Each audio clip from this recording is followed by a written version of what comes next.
Welcome, everybody. Today is Saturday, May 12, or might be Sunday if you're in other parts of the world.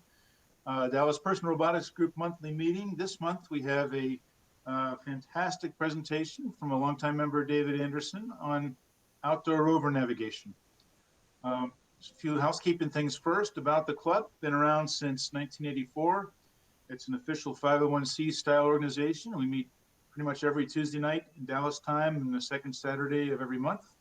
And we just like talking about things related to robots, whether it's programming or the mechatronics or fabrication or just algorithm design and things with intelligent brains at the center, moving other things around. Quick shout out to our supporters. We have a handful of companies that help keep DPRG going, and we like to appreciate them and recommend you consider their services. Then briefly, so Jesse, I hope you don't mind, but ever since your presentation, I've been sharing out the Sparkfun discount code if someone wants a Sparkfun original. Just to credit Jesse for that.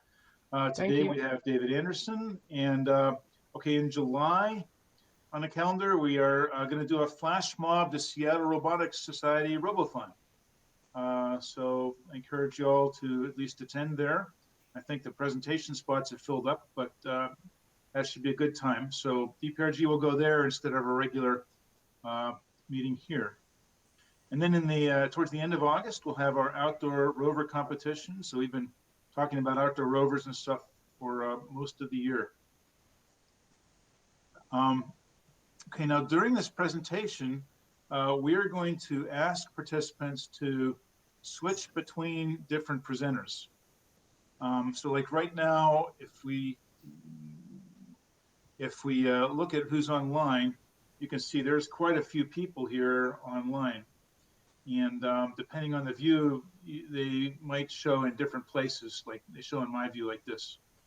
So what we're going to do is ask everyone to practice selecting a screen so that David's logged in at least twice, I think, and we might need to pick the right screen out from the mix. So the way to do it is in your Google Meet, if you go look at the bottom of your screen, you'll see these three dots at the bottom. So click on that, it opens this menu, and you'll see something that says change layout. So you click that, and then I would recommend either tiled or sidebar. Either one of those is going to let you see the options to pick from. And then once you do that, like this was in tiled when we just had a few things on there, if you look really closely, and if you hover your mouse over one of those screens, you'll see a little push pin right there. And if you click on that, then it'll take like that image, and no matter who's presenting or no matter who's saying what, that image that you pin will stay in the forefront for you to view. And then to select it back in the middle of the screen, you'll see another pin. So you just click that again, and it'll go back to whatever normally would have the focus. So at this point, let me pause and ask any questions. Okay, so why don't we all just practice? And I would say let's if you could look at your screen. So why don't you look for the screen that has in the lower left corner DPA, and click on that. And you should be able to pin it. So you should be able to see a screen that just has black background with the D. Okay, even better yet, now look for the one that says DPA office camera and pin that, because David's walking around and pointing at his robot. And now he's pointing at his robot. So is everybody getting it? Everybody okay with that? Okay, so I'm going to take silence to mean we are good to go with presentation hygiene. So with that in mind, I'm going to stop presenting, and just as a reminder for whoever may have joined, we do record these sessions, so if you'd like to be recorded, speak up, and if you don't, that's fine just as well. And we also have a little chat window on the side. I didn't demonstrate that, but if someone has a question or a comment, you can put it in the chat, and we can all see it.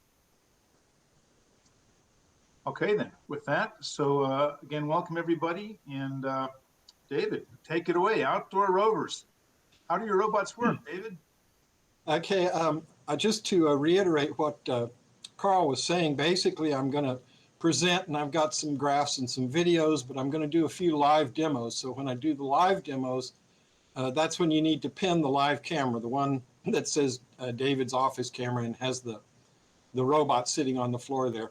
And I'll try to remember to say pin and unpin as we go through those.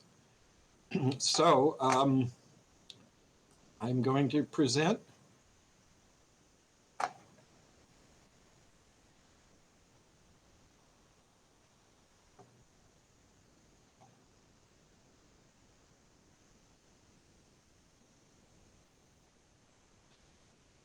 And you should have a little screen with pictures of robots that says Robot Navigation. Does everybody have that?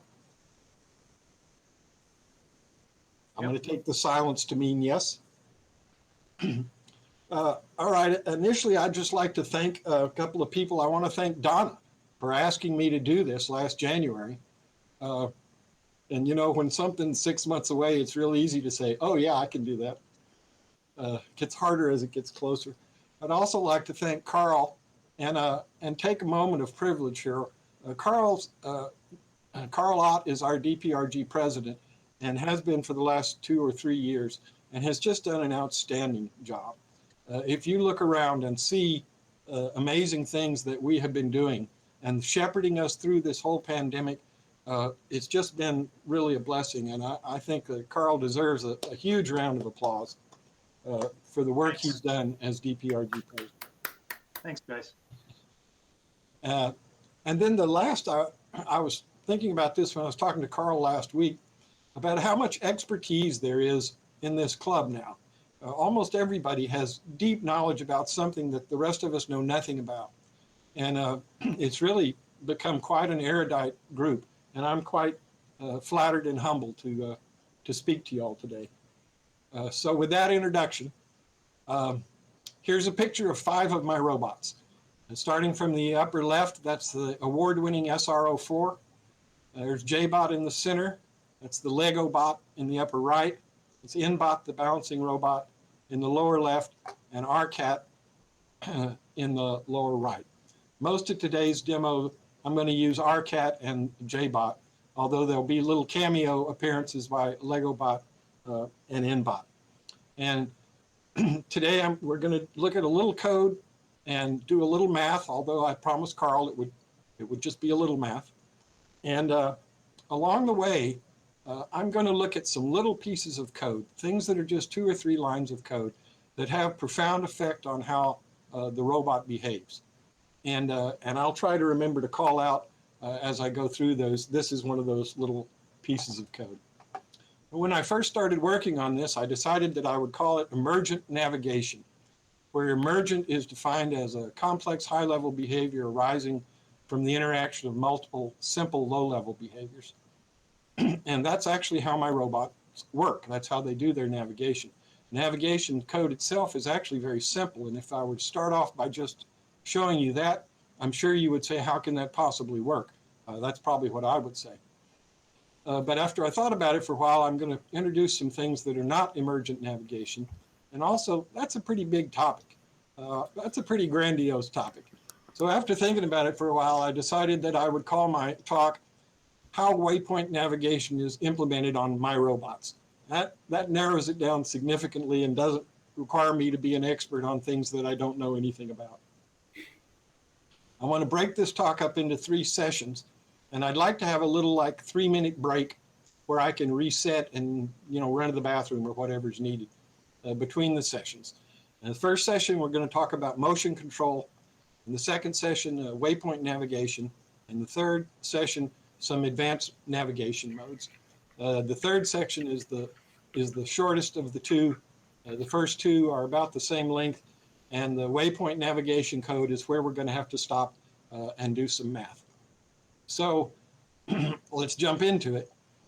I want to talk about motion control because it's necessary to understand what the robot is doing in order to see how navigation is folded into that environment. So I'm going to break that into three pieces, and we'll talk about motor control and an arbiter control loop, and then some sample behaviors. So we start off with motion control. Carl was surprised. I told him that normally when I build a robot, I start off with the motors. The motors and the batteries are probably going to be the heaviest things, and everything else kind of gets designed around those. So here's a sample motor. This is supposed to be one of my Pitman robot motors. So what we have is a motor with a gear head on one end, a quadrature optical encoder on the back. This particular motor has ball bearings on the output shaft that can handle about 4 pounds radial load. And so the wheel is mounted directly on the output shaft of the gear head. And there's a little adapter that I machined to make that connection. And if we look at this motor in more detail, this is a 24-volt motor. 24-volt motor means that basically when you put 24 volts into it, given that you can deliver sufficient current, it runs as fast as it's going to go. If you put more than 24 volts in it, this is a standard brush DC motor, and all you're going to do is make it hotter. Once the coils are saturated, you won't go any faster. And I call that a plus and minus 24 volt motor, but in point of fact, what that really means is that if you verse the leads, it goes in the opposite direction. So plus 24 volts is full speed one direction, and minus 24 volts is full speed the other direction.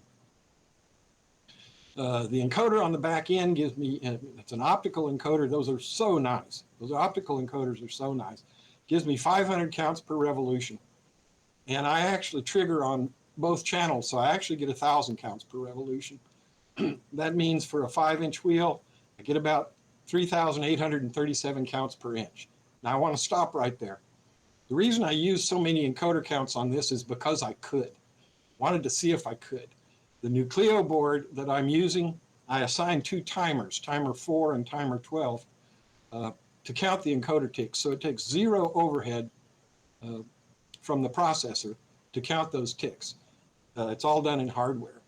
But this is probably at least an order of magnitude, or maybe 2 orders of magnitude, more encoder ticks than you actually need to do any of the things I'm going to describe here.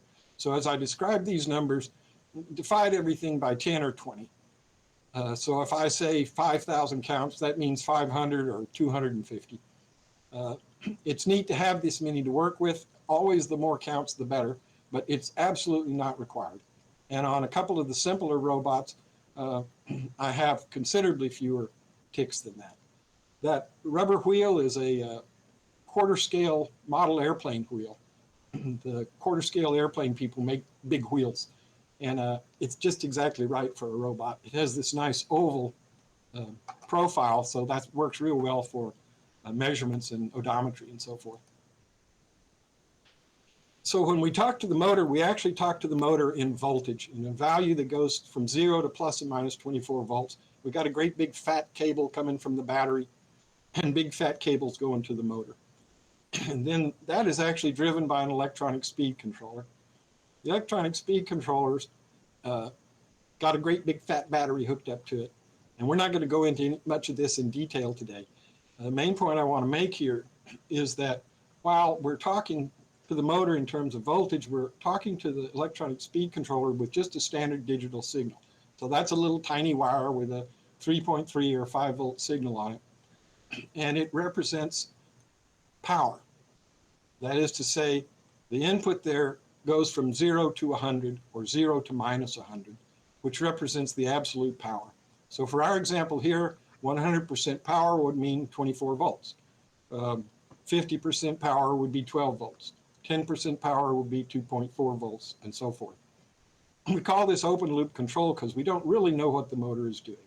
And as we were talking about before the session began, we're using voltage as a proxy for RPM and for torque, but it's not really. The current is really proportional to torque and not voltage, but this is a kind of an approximation. So when we run the thing at 100% power and it runs at full speed, if we run it at 50% power, it won't necessarily go at half speed.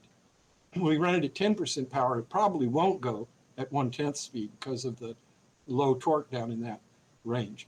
But for a first approximation, for open loop control, we can guess that our power represents an RPM range and torque range for the motor. Now, in point of fact, you can build robots open loop. I've built several of them. And especially if they just run full speed all the time, it really doesn't make any difference. But for our purposes, we're going to drive that electronic speed controller. We're going to close the loop, and we're going to drive it with a PID controller. I'm not going to go into PID controllers today. We've had lots of PID wars over the years in the DPRG. But basically what this does is it reads back from the motor the velocity that the motor is currently going, and it adjusts the power going to the speed controller to give you back the requested velocity. So the input to the speed controller was 100 plus and minus 100% power. The input to the PID controller is plus and minus 100% velocity. Now, for this particular motors, again, divide these numbers by 100 or 200.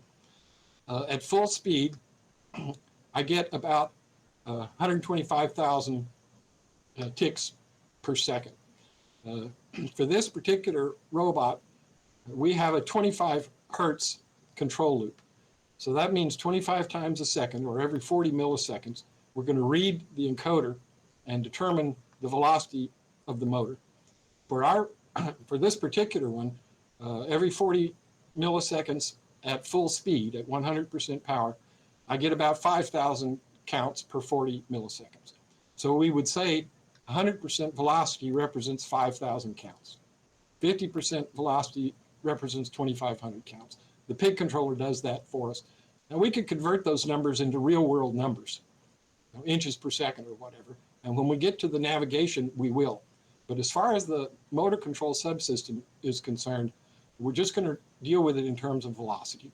So 100% velocity means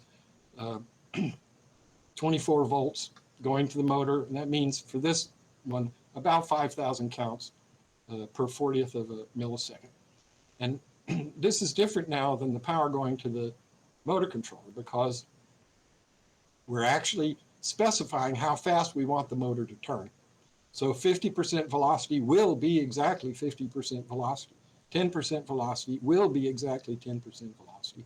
By closing the loop, we're no longer talking about the power sent to the motor. We're talking about the velocity that we wish to request from the motor.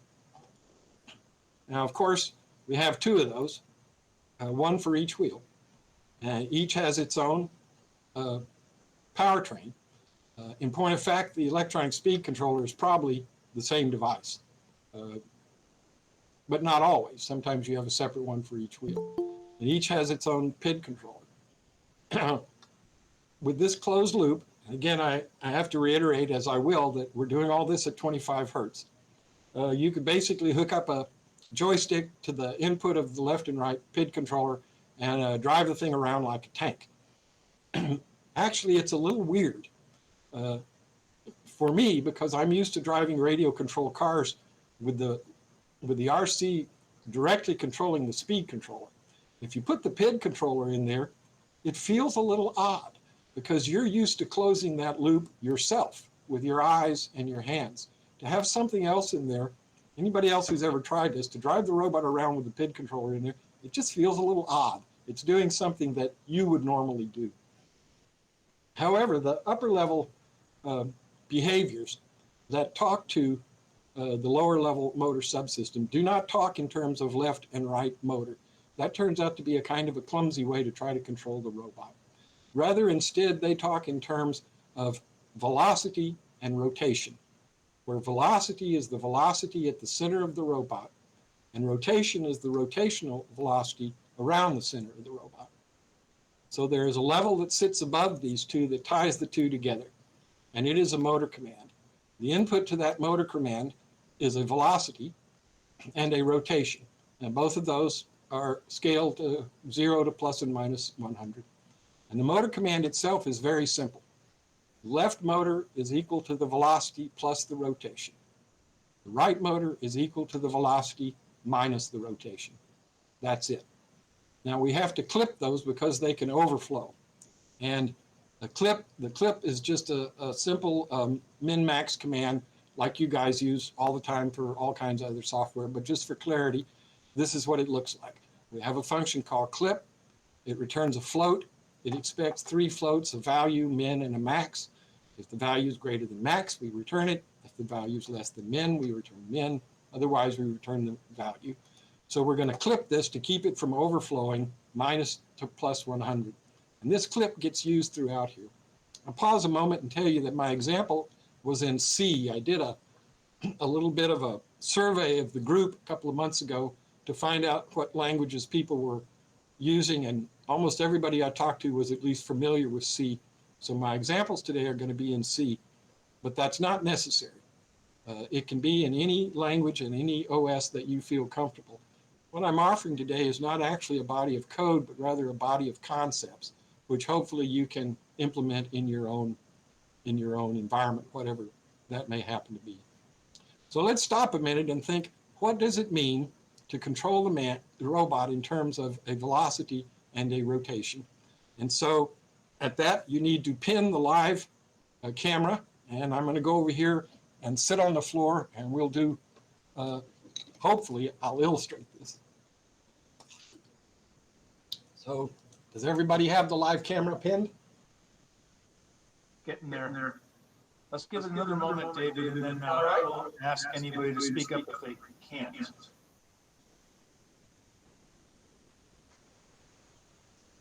Okay. Can anybody not in the DPA office camera? Well, this is the first time I've used Meetup, so I'm not. Well, I see it now. Never mind. Okay, cool. Anybody else? Anyone stuck? Okay, good. We'll assume that everyone's eyes are on DPA office camera. David on the floor about to push go on his robot.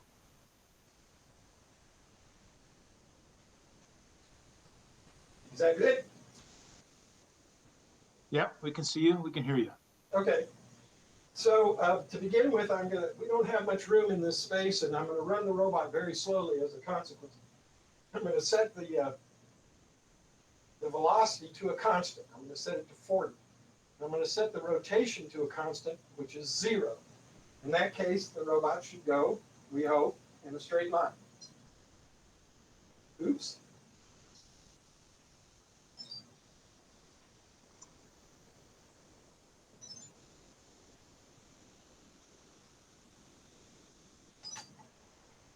Simple enough. If I were then to change the, I wish you guys could see this display so you can see. I'll try to describe what I'm doing. I'm going now to the rotational constant, and I'm going to set it to 10%.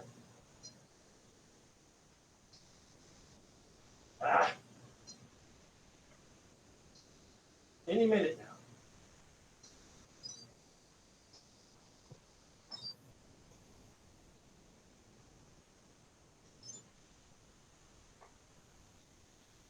Oh, don't want to go off camera here. Stay on camera.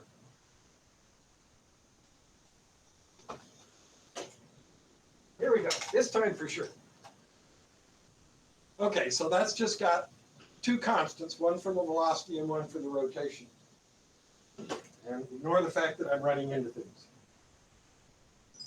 Now, you can think of this as speed and steering, but with a caveat, and which I'll get to in a moment. So go the other way. In this case, I'm going to set the velocity to 0, and I'll leave the rotation set to a non-zero value. It's set to 10.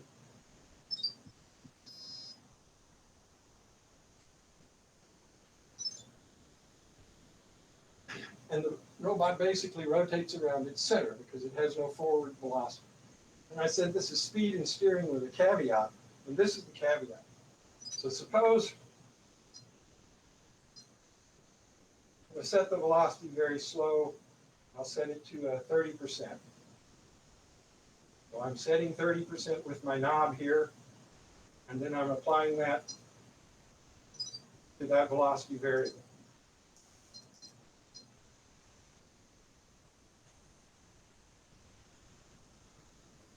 Oh, rats.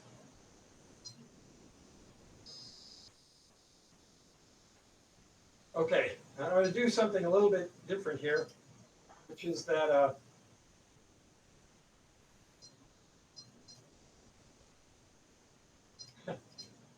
I'm sorry you all can't see what I'm doing here. I'm going to turn, I've got a knob here, and I'm going to turn that knob on, basically make it a real-time knob. And then I'm going to connect that knob to the rotation argument. So now we have a constant velocity, and we have a, that's the camera, a constant velocity, and we've got the rotation set to the knob.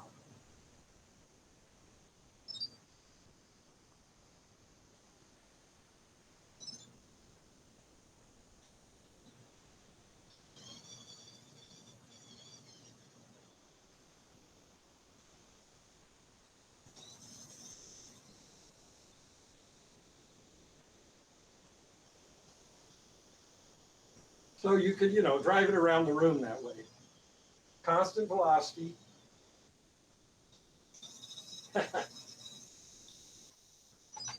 And changing the rotation. In that case, it is speed and steering. With velocity constant, adjusting the rotation. But suppose we did it the other way around. That is to say, I'm going to set the rotation to a constant. I'll set it to 10% again.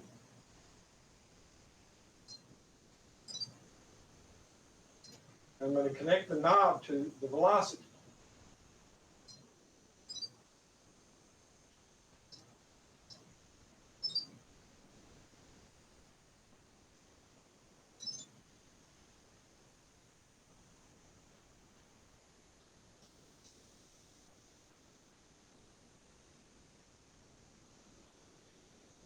I said it's like speed and steering. The reason that it's not like speed and steering is because if I hold the velocity, if I hold the rotation constant and I vary the velocity,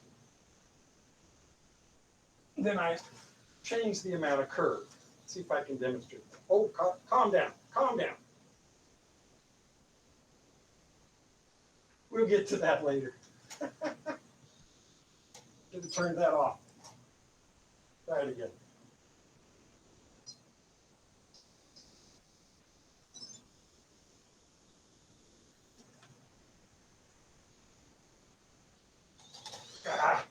Not gonna let me do it.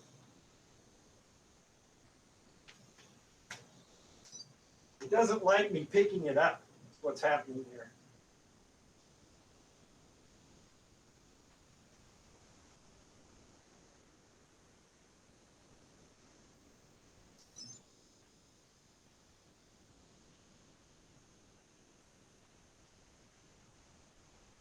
Now, if I speed up the velocity, the turn will actually get broader. The angles will get larger. If I reduce the velocity, they get tighter. Let's do that. You can see that the inside wheel is basically not turning at all anymore. We're just circling around the inside wheel. I slow the velocity down even more. The robot just rotates in place. I don't know how clear this was. I think that was a terrible demo. But the point is that to rotate in place, for the robot to rotate in place, is not a special state. It doesn't require the robot to enter a special configuration. It really just means anytime the velocity goes to 0 and the rotation is non-zero, the robot will rotate in place. So rotating place is just at the end of a continuum. It's not a special state. And we'll use this to our advantage when we start doing navigation. Okay. Well, hopefully the other demos will go better than that. You can unpin the live camera and go back to the screen. Is everybody unpinned?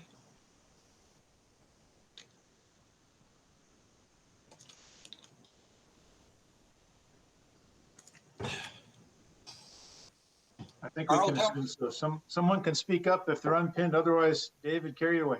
All right, Carl, if you'll just say carry on, I'll know when to do it. Carry on. Thumbs up. Okay.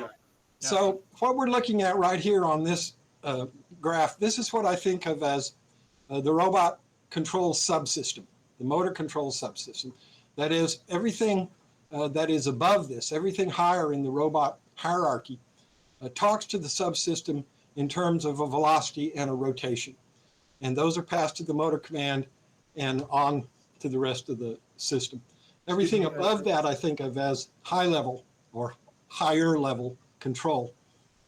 Excuse me, David, should we pin your presentation again? I thought that happened automatically. Okay. I unpinned the other one, but I neglected to pin the presentation. So if anyone else is like me, look for the presentation screen and present that. Click that. Okay, what I was doing when I tested this out, I would just leave the presentation screen and I would pin the live camera on top of that. Then when you unpin it, the presentation screen is underneath that. Huh. So all you have to do is pin and unpin the live camera. So does everybody have the presentation screen? Looks good. Continue. Okay. So that means that to control the robot, we have to come up with a velocity and a rotation. Every process that wants to control the robot has to come up with those two values. And where those come from is the arbiter. So this was the second part of this first section. And the arbiter, fortunately, has an output of a velocity and a rotation. And what the arbiter does is it arbitrates. It goes through all of the various tasks that are contending to control the robot. It picks the task that has the highest priority, and it passes its velocity and rotation along to the motor command. And we're going to look at that in a little more detail in a moment. But basically what that does is in each case, each task has to come up with its own velocity and rotation. And the arbiter picks the one with the highest priority and passes it to the motor command. Again, this happens 25 times a second. Everything that we look at from here on happens 25 times a second. So every 40 milliseconds, the arbiter picks a new velocity and rotation and hands it to the motor command, and there it ends up at the wheels. The arbiter itself, I'll redraw here. You can picture that there are those dotted things up above are tasks, undefined tasks. Here we only have a single defined task, which we call the default behavior. And each one of these tasks writes an output to a little command block. We'll look briefly at that command block. It's a C type def, so it's just a little structure that has three elements. The first element is called the command, the second one's called the argument, and the third one is the execution flag. For our purposes, the command will always be velocity, and the argument will always be rotation. And the execution flag tells whether or not the process wishes to execute. So each of these tasks has its own command block and writes its own velocity and rotation and flag. And the arbiter then, after they've all run, looks through all the command blocks and picks the one with the highest priority and passes its command and argument, that is velocity and rotation, along to the arbiter. So this, in point of fact, this default behavior here, we're going to stop and look at. It reads something called the user velocity and just passes that straight through as the command. And it uses something called the user rotation and passes that straight through as the argument. And then it sets the flag to true always. That's why it's the default behavior, because its flag is always true. So it runs anytime any other tasks are not, higher priority tasks are not running. For the purposes of this talk, I've arranged the tasks in terms of their priority from top to bottom of the screen, but that's arbitrary. But it makes it easier for the talk. So the very lowest priority behavior is this default behavior, which just passes along the velocity and rotation to its command block. And in this case, since there are no other tasks defined, the arbiter will always pass its velocity and rotation along to the motor command.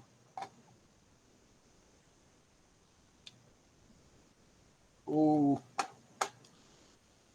now this default behavior is in point of fact the one we were just using to do the little demo, or to attempt to do the little demo.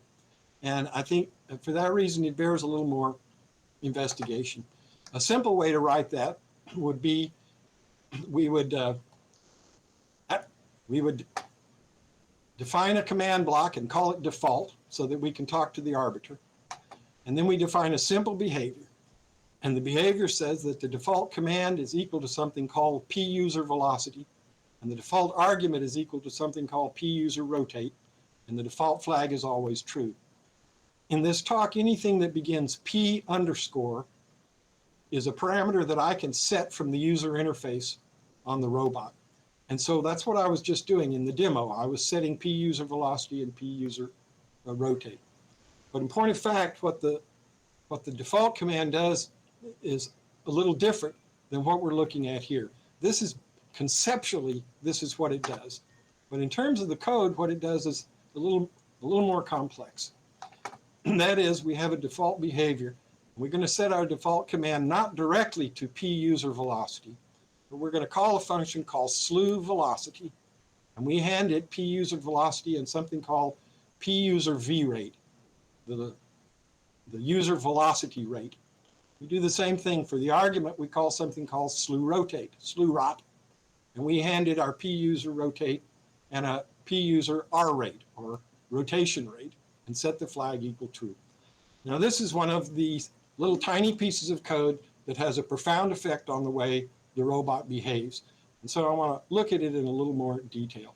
Basically what we're doing is we're making a slew rate limiter. The slew rate limiter basically controls how fast a control signal can change. It doesn't control how big it can get. Our little clip, our little min-max command, controlled how big it can get. But the slew rate limiter only controls how fast a control signal can change. Well, we'll look at that. Basically, if you look at the graph here on the lower right, the 0 line represents the current value of any particular control voltage. And the slew rate limiter says that if you're asking for a value that's on the diagonal line, that's between minus rate and plus rate, it gets passed straight through. But if it's smaller than minus rate or greater than plus rate, it gets clipped. If you look at the algorithm itself, we have a command called slew, and it returns a float, and it expects 3 floats called from, to, and rate. We define a local variable called diff, and diff is equal to 2 minus from. So that's how much we're trying to change. If diff is greater than the rate we passed in, then we return from plus the rate, from plus the rate. If diff is less than minus rate, that's down here, then we'll return from minus the rate. Otherwise, if we're in this section, we just return 2.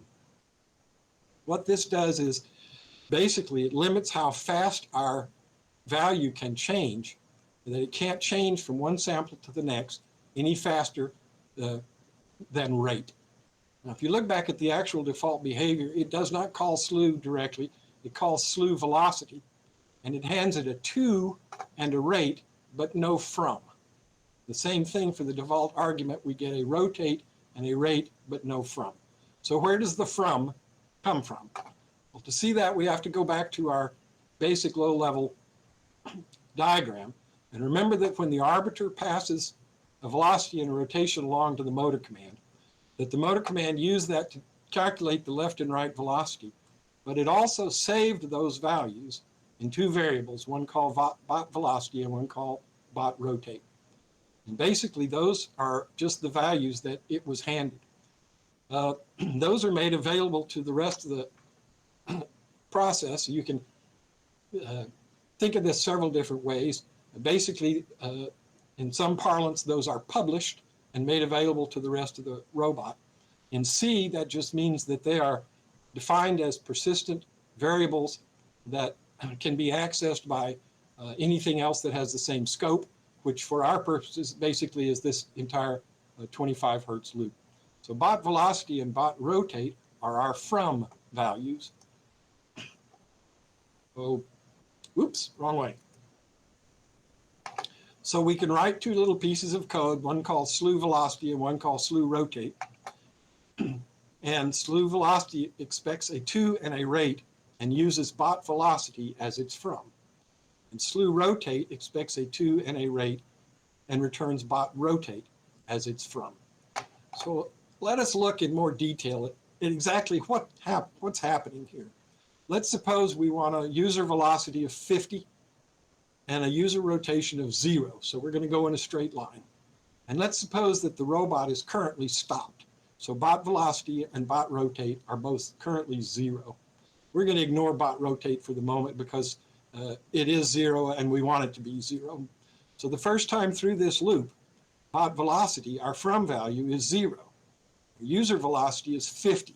Let's suppose that we have set a rate of 10.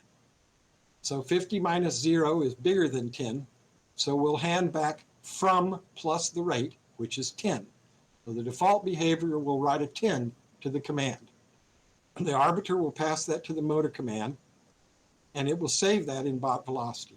Next time around the loop, bot velocity is 10. We're still asking for 50, which is too big. So our default, our slew behavior will give us 10 plus 10, or 20. We'll write 20 to the command. The arbiter will pass that along. The next time around, bot velocity has 20 in it. So forth to 30 and for 40. When we get to 50, the difference between, there will be a 40 in the bot velocity, and we're requesting 50. The difference between 50 and 40 is 10, and that's not greater than 10. So it'll just pass the 50 straight through. So with a slew rate of 10, starting at 0, with a requested velocity of 50, we'll have to go around this loop 5 times before we're actually sending a 50 to the motor command.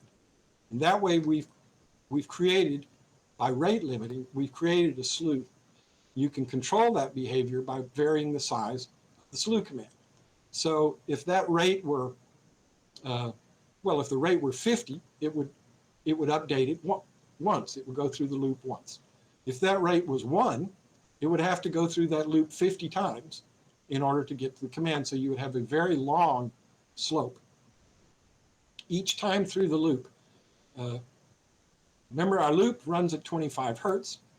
So if we're taking 5 times through the loop to arrive at our value, that's 1/5 of a second. If we take 50 times through the loop to arrive at our value, that's 2 seconds. And I believe at this point, let's see if I can do a better job with this demo. If you guys can pin the live camera again, I would attempt to demonstrate the slew rates. And Carl, you tell me when to go.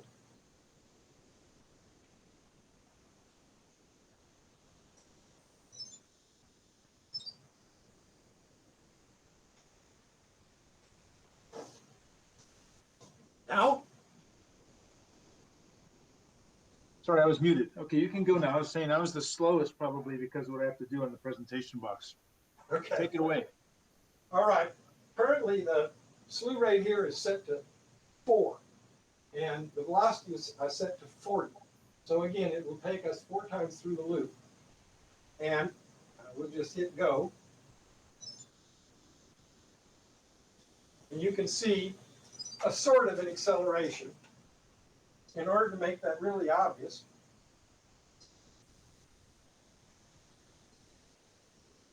I'm going to set the velocity slew rate to 0.5.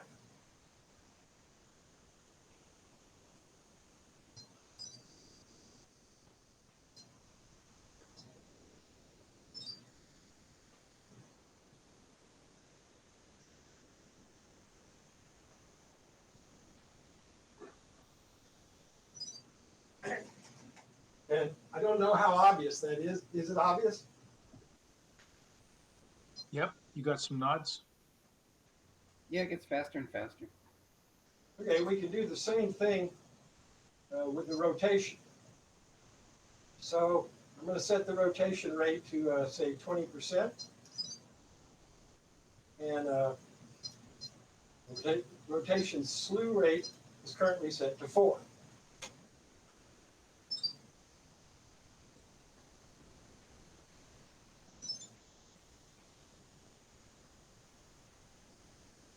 Now let me make it go faster so it'll be more obvious.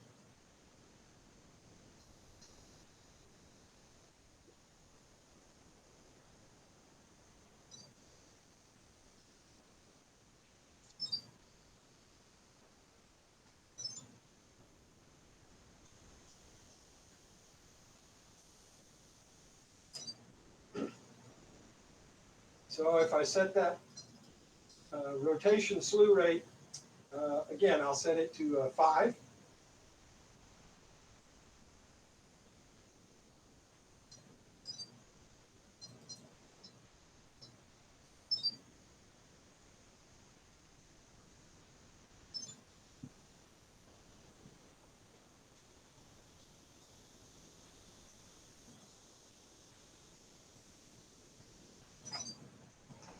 I'll set it to 1.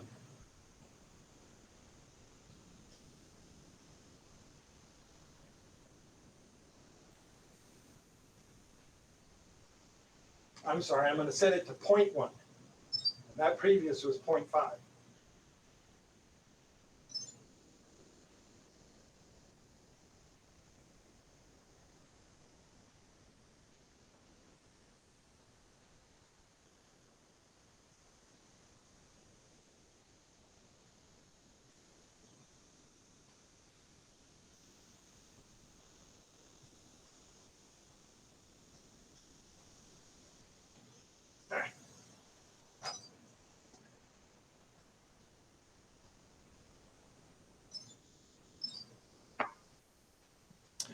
Okay, you can go back to the presentation, unpin the live camera.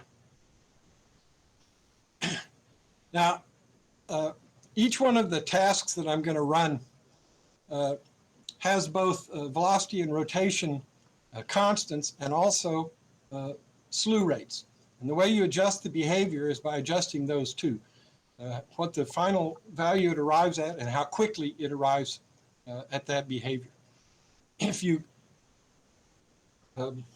kind of sit back and throw your eyes out of focus for a moment, you can see that basically this default behavior is tugging at bot velocity and bot rotate to try to pull it in the direction that it wants.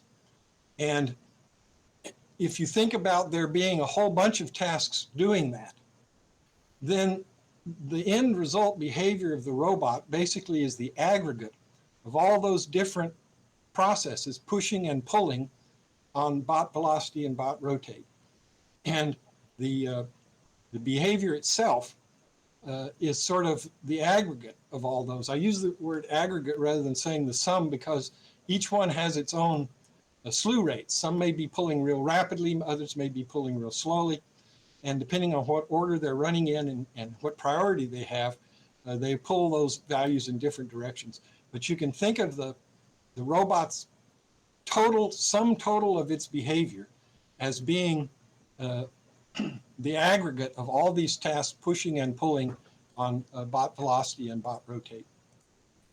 So, uh-oh, I just screwed up. I pushed the wrong button. Hang on. Let me get back.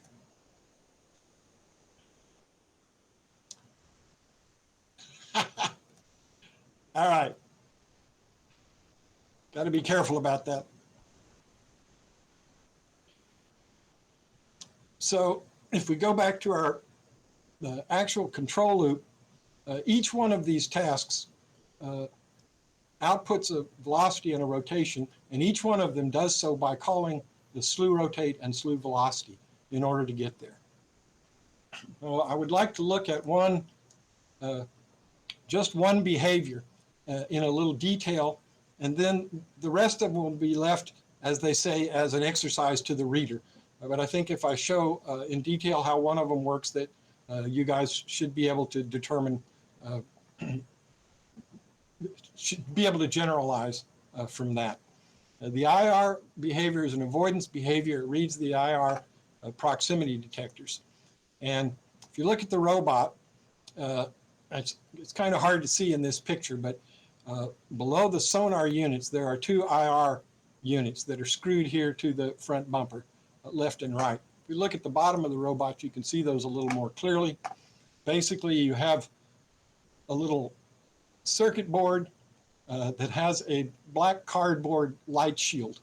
And each one of the boards has an IR detector in the center of the board, and then it has on the outside of the light shield 2 IR LEDs. And the way this particular sensor works is you turn on one LED, and then you read the sensor, you turn it off, you turn on the other LED, you read the sensor, turn it off, and do the same thing for the other side. These are, there's a little hole in it there, so you can stick a screwdriver down in there and adjust the brightness of the IR LEDs. But these are just proximity detectors, so they don't tell us the distance. They just tell us whether they get a reflection. Is there something there, yes or no? And with those two, we can basically break up the coverage in front of the robot into three bands, each about 45 degrees wide. So you have a left, a right, and a center. The IR proximity detection behavior acts a little bit like a bumper in that it's going to push you away from things before you actually hit them. And it's important that there not be any gaps in that bumper, just like with the real physical bumper, that there not be any place that anything can sneak in through there without being detected. That's why these proximity detectors are used. And the driver that talks to those proximity detectors, which is called IR read, and it'll return a 1 if it's the left detector, and a 2 if it's the right detector, and a 4 if it's the center detector. Now those are actually bit positions, so it can return either or all of them.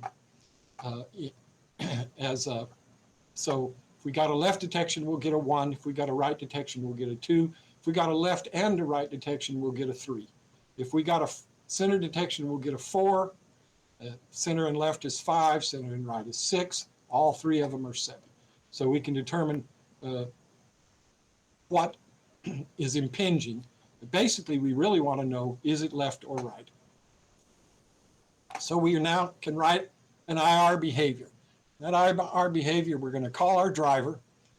And if there's no detection, we just exit. If there's a left detect, we're going to slow down and turn right. If there's a right detect, we're going to slow down and turn left. If there's a center detect, we're going to slow to 0. And we're going to keep turning, ... I know Chris brought this up a few weeks ago. What does it mean to keep turning in the same direction you're already turning? I want to stop now and just point out that though the control loop runs at 25 hertz, that's basically the reaction time of the robot. None of the sensors run at 25 hertz. So for example, the bump sensor runs at 100 hertz. 25 hertz is not fast enough. Sometimes you can miss bumps. The sonar runs at 16 hertz. An IMU runs at 50 hertz. Each one of the sensors runs at a rate that's determined by its own characteristics. So the 25 hertz is just the rate of the control signal, not the rate that the sensors are read. But what does keep turning mean? Well, our PID controllers maintain a value called left velocity and right velocity. And it also, as a service, manages a left average velocity and a right average velocity, in which there's about a 1 1/4 second moving window. So you have about 32 samples that are averaged together to get the average velocity. And our function keep turning just returns an integer that's true or false. I'm sorry, it returns an integer and it takes a flag that's true or false. And if that flag is set, then we use the average velocity. We say if the average velocity is greater than the right velocity, then we return 1. We're turning right. That means the left wheel is going faster than the right wheel. Otherwise, a -1. If we're interested in the instantaneous velocity, then that flag would be 0. So we just say if the left velocity is greater than the right velocity, return a 1, else return a -1. So this is a function, keep turning, that tells us which direction the robot is currently turning, and does that based totally on the wheel speed. So here's the actual IR behavior itself. I want to go over it line by line. We define a command block so that we can talk to the arbiter, and we call it IR. And then we do an IR behavior, all the behaviors, expect, void, and return void. And we define a local variable and name it detect, and call our driver read IR. That driver will return a 0, a 1, a 2, or a 4, or some combination thereof. If it's a 0, we set the command black flag, the execute flag, to false. We don't want to execute, and we just exit. But if it's non-zero, then we set that flag to true, telling the arbiter we do want to execute if we're the highest priority. Then we're going to modify detect. We say if detect is greater than 2, then detect equals center. Let's go back and look at our picture. Uh-oh. What we're saying is if we got a left, we'll treat it as left. If we got a right, we're going to treat it as right. Anything else, left plus right, center, or center plus left and right, any of those we're going to treat as center. So we say if detect is greater than 2, detect is just equal to center. Everything's a center if it's not a left or right. And then we're going to do a switch on the detect. For those of you who are not familiar with C, you can just use if statements. If detect equal left, if detect equal right, if detect equal center. And this is our simple behavior. If the detect was a left, then we slow to half speed and we turn right. So IR command, our velocity, we say slew the velocity to P user velocity. That's the velocity set by me. That's full speed divided by 2 at the IR velocity rate. And the argument is to slew to a constant, our IR turn constant at the IR rotation rate, and then we brake. If the detection was on the right, we slow to half speed and turn left. So basically this is exactly the same as this. The only difference is there is a minus sign in front of our turn constant. So we turn left instead of right. If we got a center detect, any of those combination of center detects, then we're going to slow to 0 and keep turning the same direction. So our command, our IR command, we say slew velocity to 0 at the velocity rate and slew the argument to, here we go, we're going to take our constant, the IR turn constant, and we're going to multiply it times keep turning. We hand it a 0 because we want the instantaneous, not the average rate, at the IR rotation rate. So for a center detect, we slow down to 0. And we keep turning in which direction we were already turning, as determined by that keep turning mode. Now that's the entire behavior. And see if we back to our picture. And basically, if there's no detect, we set our IR flag to false and exit. If there's a true detect, then if there is a detect, we set our IR flag to true, and then we turn left or right. Depending on which side the detect was on, or we slow to 0 and keep turning. So let's see. I think what I need to do is demonstrate that. Oh, maybe this demo will go better than the previous. So if you guys can pin your live camera.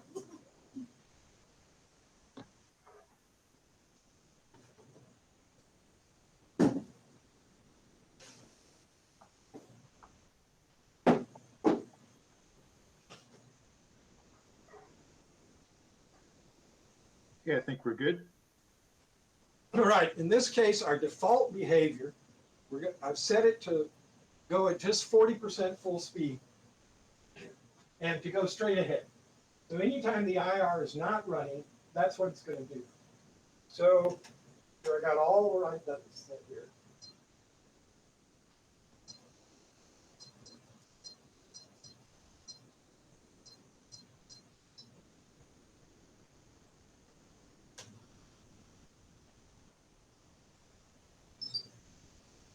And I'm going to try to aim it straight at that box. So we'll hopefully get a center detection.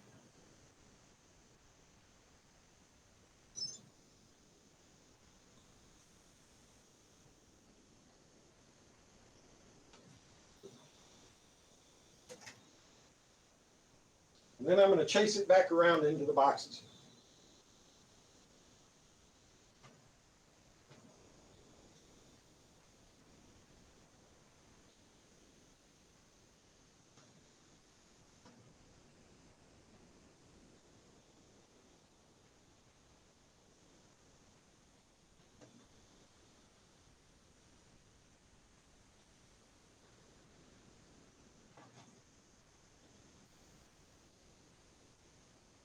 Hey, you can see there that I bumped into it, and when I bumped into it, there was a bumper behavior. So there's actually another behavior running here besides the sonar, the IR. All right.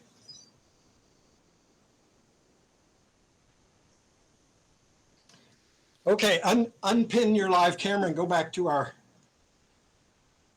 display.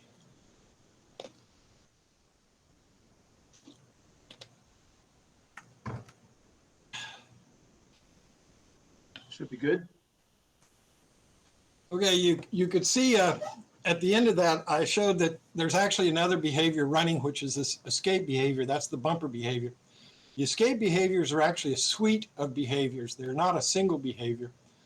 And they're normally triggered by the bumpers, but they can be triggered by other things. Any of the other tasks, if they panic, can call for the escape behaviors to be triggered. And the simplest behavior is just to back up and rotate away, and that's what you were seeing here. But there's actually a whole group of behaviors that can be invoked if the robot gets stuck or trapped or something like that. And the escape behaviors are the very highest priority. That is, when they're running, nothing else can run. Anything else that is below them can be interrupted by the escape behaviors, but the escape behaviors cannot themselves be interrupted by any other tasks. So what you saw there was the IR avoidance was subsuming the default behavior. And then when I bumped into something, the escape behavior subsumed the IR behavior. So the IR behavior could not run until the escape behavior was finished, just like the default behavior could not run until the IR behavior was finished or turned its flag off. Oh, as I say, that's the only one I really, until we get to the Waypoint Navigation, that's the only one I really wanted to show in detail. And you guys have to imagine how these other ones work. There's a sonar behavior, which is also an avoidance behavior. And if we look on the robot, I've got a pair of sonar. Those are these SenseComp, used to be Polaroid. And you notice that they're mounted in 3-point mounts with springs on the back of those. So they can be angled. They're in point of fact angled 7.5 degrees away from center, and they're angled 10 degrees back so they don't see the floor. They don't pick up things on the floor. If you'll notice, all the sensors I have are always in pairs. And that's because in terms of doing navigation, that's really what you need. You need pairs of sensors. At one time, I was mounting sensors on servos to scan back and forth. And the problem I found with that is that when you're looking at something interesting, you're missing something else. So the question I had to ask myself is, if I'm looking right, when is it okay to not look left? When is it okay to not be sensing things on the left? And the answer I came up with was never. It's never okay. It's better to have two sensors continually looking left and right than a single sensor scanning back and forth. Well, the spread on those is about 15 degrees. And with them mounted in the front bumper separated plus and minus 7.5 degrees, that means the inner edge of those two beams are more or less coincident. And that can be used as an edge detector. As a matter of fact, the SRO4 robot, that when it does its can collecting, that's how it locates and identifies soda cans. It knows how wide the cans are, and it finds the edges of them. And so by angling the two away from each other and trying more or less to make the inner lines of those coincident, that can be used as an edge detector. Now the sonar itself, if we add in where the IR is working, the IR, as you may remember, was a higher priority. So it will always control the robot if we're down in this range. But of course, it can't see very far. Those detectors, those infrared detectors, can only see out to about 12 inches. So anything beyond that is the realm of the sonar. It's also possible that when you were down inside the range of the IR, there might be an object the IR can't see, something that's flat black and reflects no IR, and the sonar could see. So in that case, the sonar would, in point of fact, control it. But if both of them are offering a command, the arbiter will pick the IR because the IR is a higher priority. If we look at how those things are defined up, basically, you start at the center of the robot, you have the bumper itself, which is the highest priority, and it is about 6 inches away from the center. And then about 1.5 feet from that, the second highest priority is the IR bumper. Then out to about 2.5 feet, the sonar acts like the IR bumper. That is, the code looks just like the IR bumper, so it is also acting as an avoidance behavior. Beyond that, out to about 5 feet is defined as the near range, and out to about 16 feet is defined as the far range. The robot, because it's so low, the sonar begin to hit the floor after about 16 feet. So things like cracks in the floor, tile, things like that, you start getting a reflection back from after about 16 feet. So I don't trust anything further than that. So in the near and far areas, the sonar, unlike the IR, the sonar actually knows how far away the detection is, and it can use that to control how much it turns. So I'm not going to demonstrate it. You guys will just have to take my word for it. But when you run the thing on IR, it tends to run in straight lines and then turn to avoid things. When you run it on the sonar drives in nice, graceful curves because it sees things far enough away to do small corrections to avoid them. It's much more graceful and elegant than just the IR by itself. But you don't get to see that. You just have to trust my word on it. All right, I'm going to add another behavior here, which is a perimeter behavior because it's an approach behavior. Everything we've looked at so far is an avoidance. Even the escape behaviors are to avoid things. Y'all excuse me one moment. Okay. Perimeter behavior is an approach behavior. And perimeter following, any of you guys who have been around me for decades know that I have been a great advocate of perimeter following. Perimeter following is a form of maze running. If you know what's called the right hand rule, you get lost in a maze, you reach your right hand out and touch the wall and continue to touch it as you walk. You will eventually find your way out of the maze. Now that works not for all mazes, but it works for most mazes. It doesn't matter whether you use your left or right hand, but whichever one you start with, you have to stick with. So perimeter behavior is the same thing. It is a sort of maze running behavior. It's a very, very powerful way for a robot to navigate. And I would encourage everybody to get a perimeter, a wall following behavior in your toolkit, in your robot toolkit. For this particular one, if you look to the left and right mounted over the wheels, there are sharp IR distance detectors. These are IR detectors that actually do give you a distance, although it's a very narrow beam. And you can see that they're angled left and right 45 degrees away from the center line of the robot. And they're actually angled slightly down so that they look out at the floor. And I made this drawing. I really liked it because it looks like laser guns, laser beams. So you see the two detectors there, and I've broken it into 4 sections. I've color-coded it to break it into 4 sections. My own measurements with these devices, I've gotten measurements out to 5 or 6 feet, but it turns out that you can only reliably get a measurement out to about 48 inches. And so I've broken this up into 4 ranges, and the first range is too near, the second range is just right, the third range is too far, and the fourth range is way too far. I made these kind of fade out so it kind of suggests that they get less and less reliable as you look further and further away. And for these particular ones, my just right value is at about 15 inches. And the boundary between too far and way too far is about 20 inches. Then I have them angled down so that they actually see the floor at 42 inches. That means, among other things, that I always get a reflection back. I always get a signal back. And it's a trustworthy signal. It's not out there in the range that can't be trusted or not. So again, you have to imagine the algorithm yourself. I'm sorry, the code yourself, but the algorithm just looks like this. If you're in the too close range, we turn gently away. If you're in the dead zone, we go straight ahead. If you're in the too far range, we turn gently toward. And if you're in the way too far range, we turn sharply toward the wall. Now, this only works because we have all of the other sensors running as well. If we only ran that behavior by itself, it would just run us into things. So we have the sonar and the IR avoidance behaviors pushing us away from things. And we have these wall following IR sensors pulling us toward things.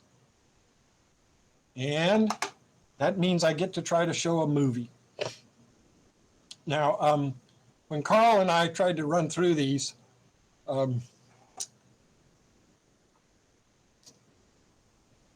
the movies are pretty choppy, and I just hope y'all will bear with me. Oops, wait a minute. Try that again.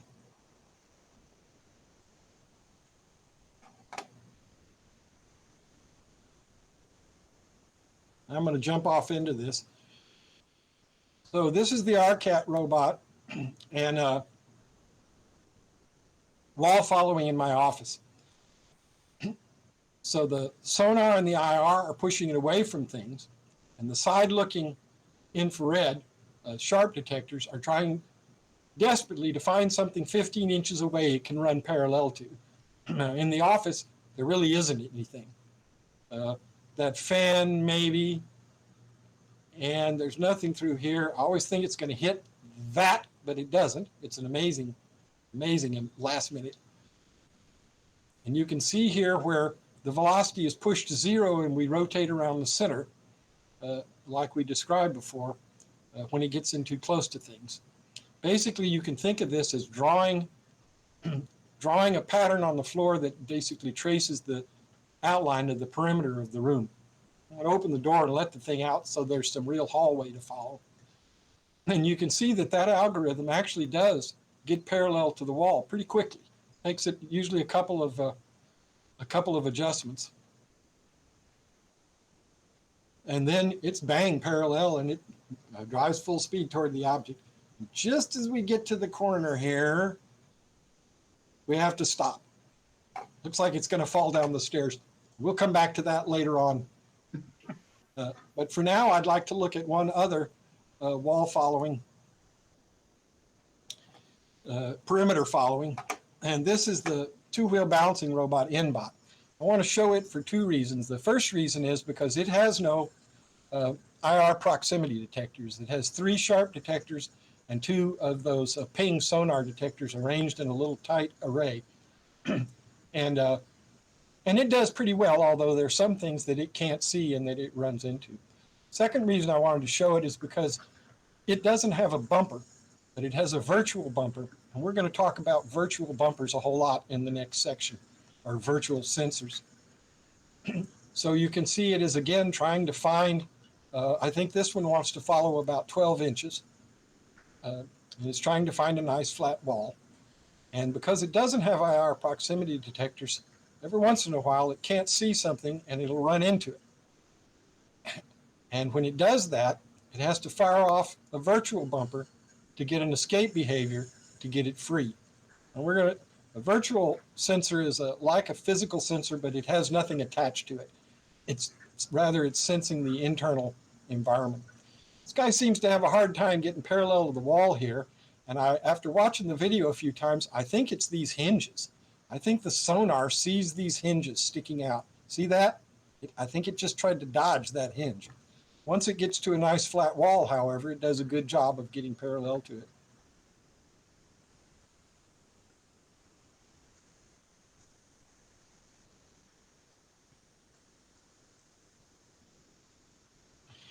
Okay, to sum up what's happening here is that we have 3 avoidance behaviors and 1 approach behavior.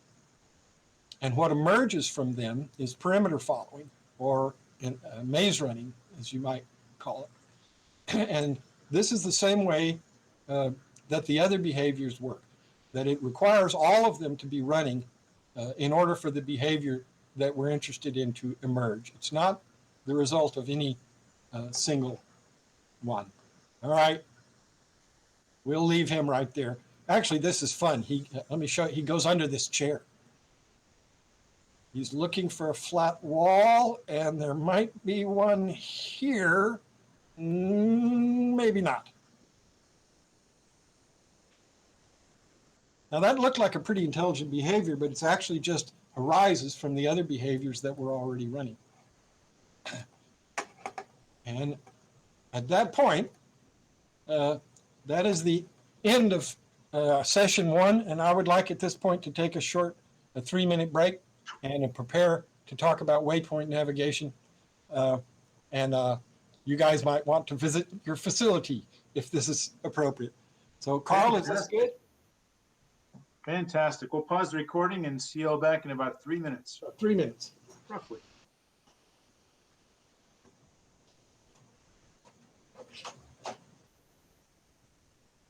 Okay, we're recording. David, we're back from our little break, so please carry on. Okay, session 2 here is about Waypoint Navigation and how to fold it into the environment that we just looked at in the first session. The main thing I want to see from this picture right here is that X in the center. For our purposes, that's where the robot is located. It's exactly on the center line of the robot, exactly between the left and right wheels. So this is the robot's location. So when we talk about Waypoint Navigation, I'm going to break that into 3 pieces. We're going to talk about determining pose, and then we're going to look at a navigation virtual sensor, and finally we'll look at the navigation behavior itself. So determining pose, what does that mean? I know a lot of you know this in great detail, but I'm going to cover it anyway for those who might not. You have to imagine that your robot is sitting on a Cartesian plane, an enormous piece of graph paper that stretches out in all directions to infinity. And you're with an x-axis that goes horizontal and a y-axis that goes vertical. And your robot is currently sitting at exactly 0, 0. So 0 in x and 0 in y. Positive x is to our right, and negative x is to our left. Positive y is straight ahead, and negative y is straight behind. Oh, this is what's called the pose of the robot. But pose also includes not only its location, but also its heading. Now, currently, we're headed along the y-axis, and that we would call our heading 0. So our pose is located in x and y and z, where z represents the rotation around the center of the robot in degrees, with positive rotations going clockwise and negative rotations going counterclockwise. Those rotations, like the location of the robot, are also referenced to the center of the robot. So it's a rotation around the center. Now I call that Z, and I'm going to refer to it in degrees, but in point of fact, it's not calculated in degrees, it's calculated in radians. Radians are so much easier to do the math than degrees. And so while I refer to that as Z, it's actually calculated in radians, and I call that, for historical reasons, I call that theta. So plus theta will be positive rotations from the y-axis, and minus theta is negative rotations from the y-axis. Just as a reminder, degrees are equal to radians times 180 over pi, and radians are equal to degrees times pi over 180. So when we go around the circle, we go from 0 to 180, or we can say we go from 0 to pi, 3.14159. And we go from 0 all the way to 360, or we can say we go from 0 through 2 pi, which is 6.283, I don't know, 2 pi. But it's easier to talk about these in degrees. Most people, it's easier to say 90 degrees than to say pi over 2. But just remember that the math itself is all done in radians. It's a lot easier. So not to belabor this, but here is a pose of a robot with its location x, 0, y, 0, and z, 0, meaning we're pointing along the y-axis. If we move it up here, we're located at x is 10, y is 10, and z is 45. Again, that's in degrees. We move it over here, we're at x minus 15, y 5, and 0 is 90 degrees. And we move it down here, we're at x 0, y minus 10, and z equal minus 45 degrees. Now, these squares on your infinite Cartesian plane, they can be anything. They could be inches, they could be centimeters, they could be furlongs. I looked it up last night, 660 feet per furlong, or 40 rods if you prefer. But for our purposes, for my robot, I do these in inches. So the grid is a grid in inches, and the rotation is a rotation in radians or degrees, depending on how. So how do we determine pose? What kind of sensor can we write or buy that will tell us our pose? And we're going to define pose as 3 floats, X position, Y position, and theta, where X is the coordinate in inches, and the Y coordinate is in inches, and the Z coordinate is in radians. Now, lots of methods exist for determining pose. People in this group have used a number of different ones. There's radio beacons, there's the RTK GPS. We recently looked at this RealSense T265 IMU plus depth camera, which I'm hopeful about. We could use optical flow and so forth. The point is that the method of navigation that I'm going to describe does not depend on how pose is determined. However pose is determined, this navigation method works. However, for these demonstrations, all the videos use some form of wheel odometry to determine pose. So we have to stop and talk a little bit about wheel odometry.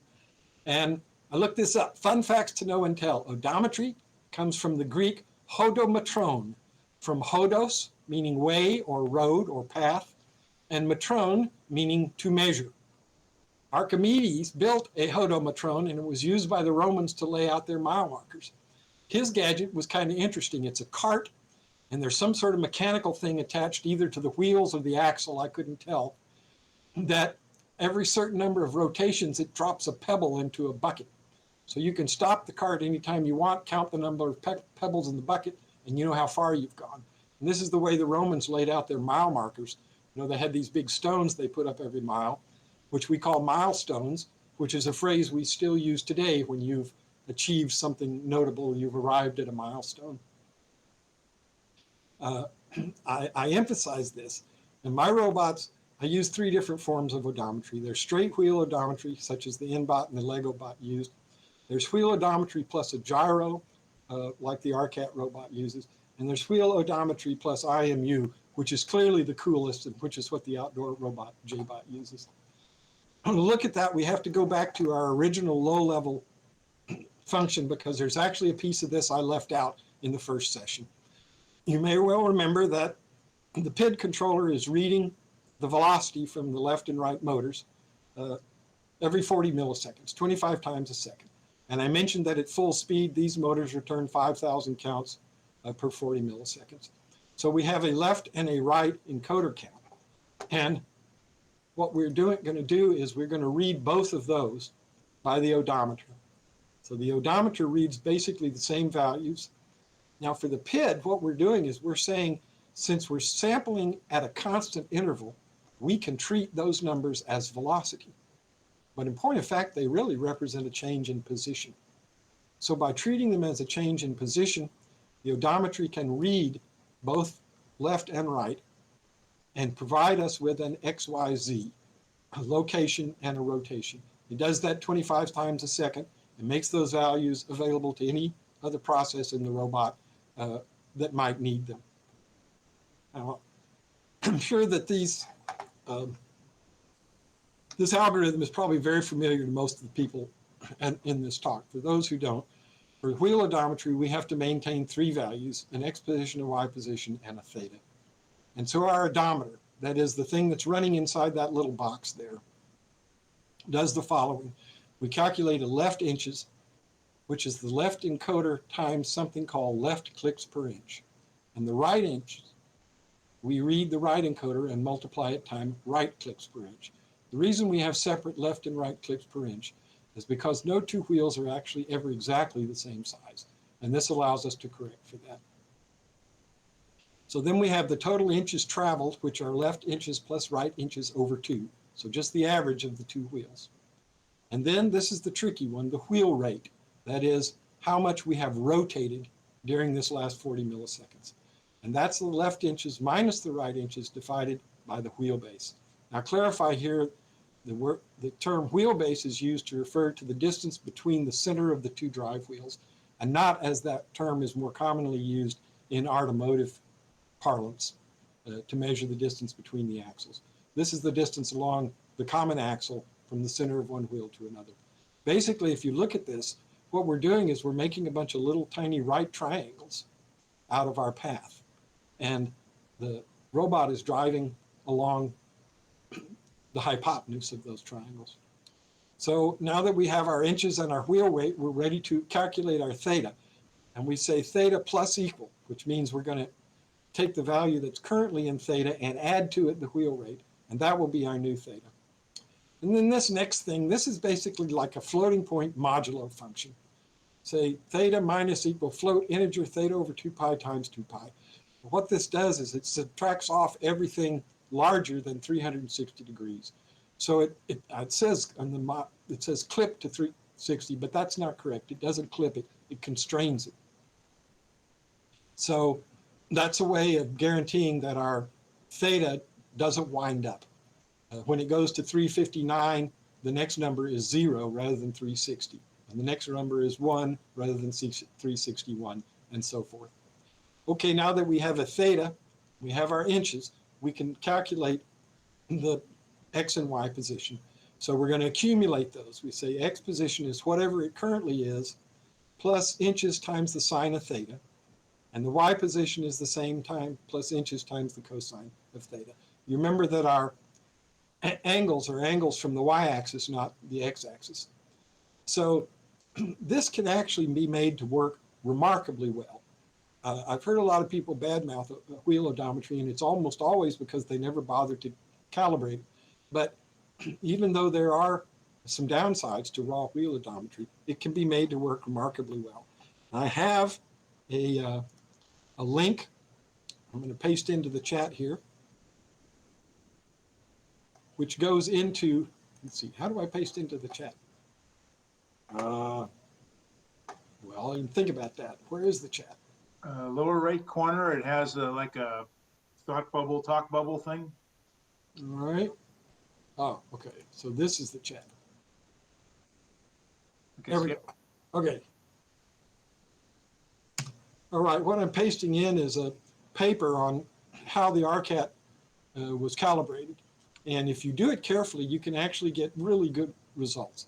The results in that paper, RCAT can drive around a 40-foot square and a quarter of the time get back exactly to the starting point. And the rest of the time you can get back within a quarter or a half an inch of the starting point. So you can really be made to be accurate, but it requires it to be calibrated, carefully calibrated. All right. The second way that's done is wheel odometry plus a rate gyro. And this is actually pretty cool. With the just raw wheel odometry, if you pick the robot up and rotate it 90 degrees and set it back down, it doesn't know where it is. Once the wheels come off the floor, it doesn't know its orientation. But with a rate gyro, it does. It can keep track of its orientation.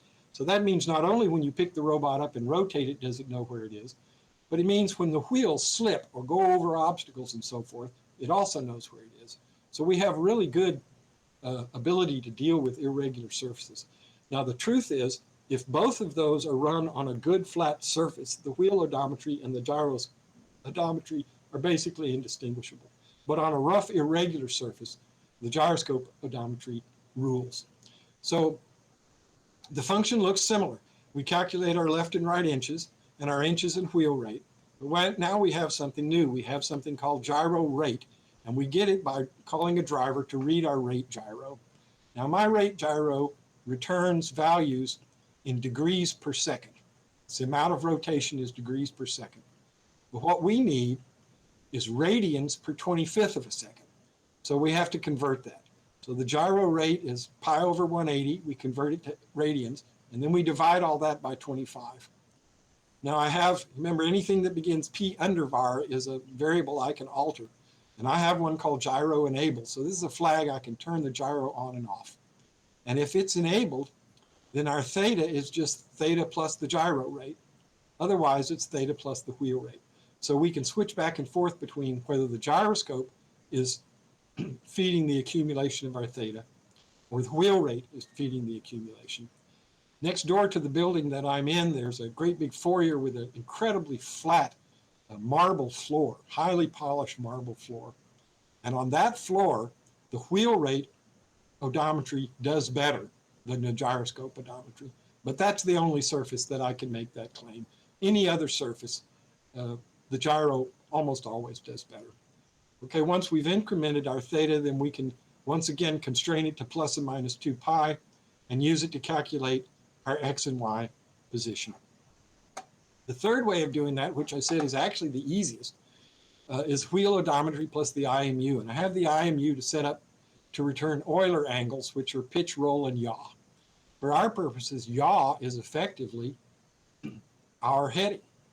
So for this case, we calculate our left and right inches as before. We calculate the total inches on the wheel rate as before. But now we say if the IMU is enabled, then we don't increment theta, but we set it directly from the IMU. So it's not a theta plus equal, it's just theta equal. Now the IMU yaw is returned in degrees. So we have to turn that into radians. So we say IM yaw times pi over 180 gives us our theta. Then on the end of that, it says plus north offset. This allows us to do an offset between the robot's local reference frame, that is the graph paper we were looking at, and the global reference frame, that is the real world and real live north. So we can have an offset that relates the two of those. Otherwise, if the IMU is not enabled, we just go ahead and calculate from the wheel rate our theta, and we clip it and calculate our x and y position. As I said, this is actually the easiest one to use because we don't have to calculate or accumulate theta or constrain it to plus and minus 2 pi. The IMU does all that. All we do is get the reading back and convert it to radians. We can add this north offset if required. Okay, so now we have at our low level, this piece I left out before, which is the odometer, is running one of those 3 pieces of code that we just looked at. Reading the left and right motor encoders and returning an X, Y, and Z to do with at your leisure. Now, often these equations for odometry are referred to as the equations for dead reckoning. That's only partially true. A dead reckoning is a method of navigation. Navigation can use pose, it can use odometry as its input, but it can also use a log on the end of a rope and a compass and a clock. That's how Nathaniel Bowditch did it, the man who wrote the book. So the point being that odometry doesn't tell you anything about where you want to go. It only tells you where you are. If you want to navigate, you have to know not only where you are, but where you want to go. At that point, we have to introduce the concept of a waypoint, a target waypoint, where we want to go. A target waypoint is just a point that's in the same Cartesian space that the robot is, and it's specified by its x and y coordinate. So here we have one located at x equal 20 and y equal 10. Since the robot typically has more than one waypoint that it's wanting to arrive at, we'll call the one it's currently trying to acquire the target waypoint. So here we have a target waypoint at x20, y equal 10, and we have a pose at x equals 0, y equal minus 10, and z equal minus 45 degrees. So if we want to navigate to that target waypoint, there are a couple of things we would like to know. The first thing we'd like to know is how far away is that target waypoint?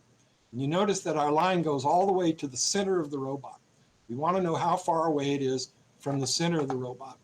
Since we're on a nice Cartesian space, we can come up with a distance in x and a distance in y.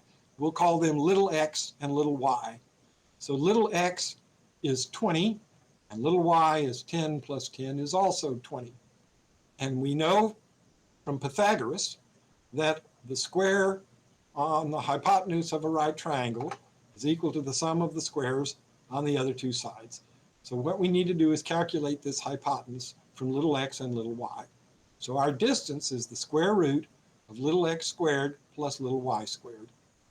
X and y being 20, x times x is 400, plus 400 is 800, and the square root of 800 is about 28 1/4. I looked it up this morning. So our distance here is about 28¼ inches, centimeters, furlongs, yards, whatever. In our purposes, they are inches. The second thing we'd like to know is the bearing, or what is the angle between where our robot is currently pointed and where it would need to be pointed to go to the target waypoint. So we have to do a little bit of trig here.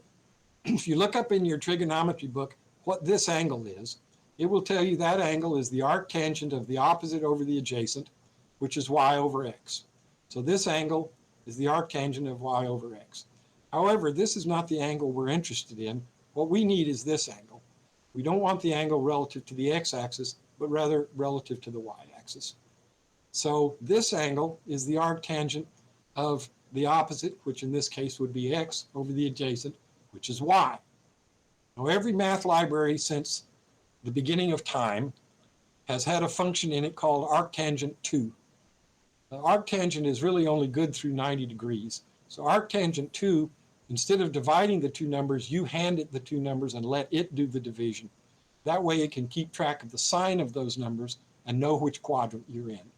So the angle between the y-axis and our distance metric is arctangent 2 of x, y. However, we don't want to know the distance from the y-axis to this angle. We want to know the distance from our axis, which is currently 45 degrees. So our bearing is this angle and this angle. Now, arctangent of xy, if x and y are equal, is always 45 degrees. So this angle is 45 degrees. And Pose told us that our current angle is minus 45 degrees. So the bearing will be the arctangent to xy minus theta. 45 degrees minus 45 degrees is 90 degrees. So our bearing is plus 90 degrees, and our distance is about 28¼ inches. These are the two values that we need to have. We need to have distance, we need to have bearing.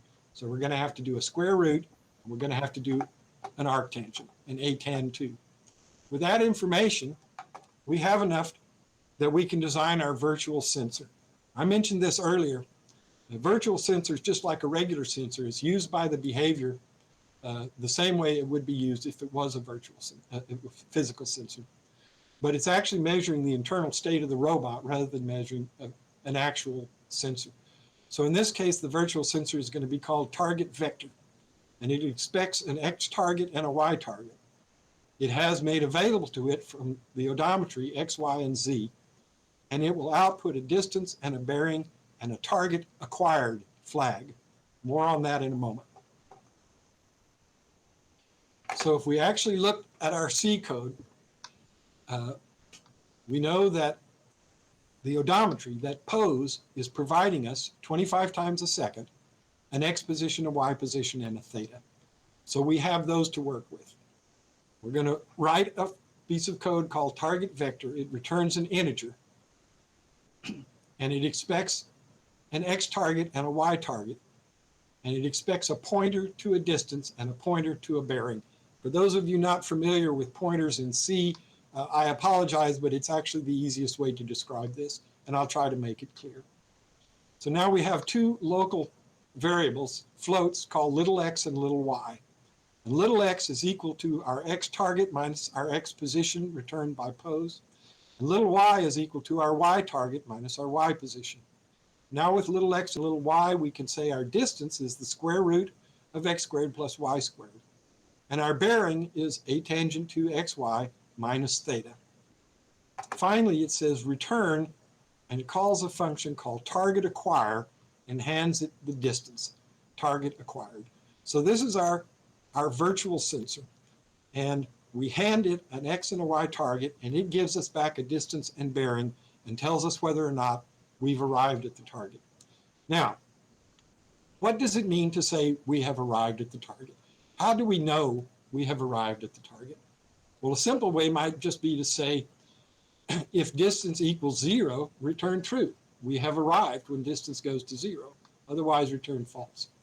That turns out to be really hard to do.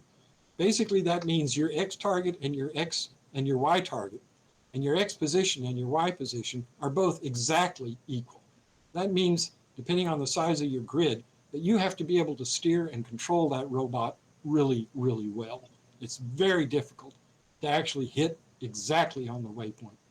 If you don't hit exactly on the waypoint, what happens is that the robot will tend to loop around, trying to cross the waypoint at exactly 0, and it eventually might do it, but that's not the behavior you want. So the next thing you might try is say, well, we won't say if distance is equal to 0. Let's just say if distance is really small. If distance is very small, then we'll return true. We'll say we've arrived at the waypoint. Basically, what you're doing there is you're drawing a target around the waypoint. You're making the waypoint larger so that it's easier to hit. So we say if the distance is less than an error circle, then we return true, else we return false. Now, if you look at that, basically what we've done is we've drawn a circle around the waypoint in order to make it easier to hit. Now, the larger you make that circle, the easier it is to hit, but the farther away you are from the actual waypoint. The smaller you make the circle, the closer you are to the waypoint, but the harder it is to hit.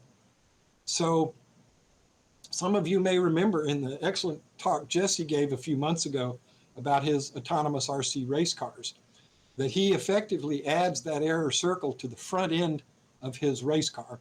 I believe he called it the look-ahead distance, but it's the same thing. You're making the target larger so that the target is easier to hit. The way my robots handle this problem, and others as well, I know Ron Grant mentioned recently he does the same thing, is that it uses a 2-step test to see if we've arrived at the target. The first step says, are you inside the error circle?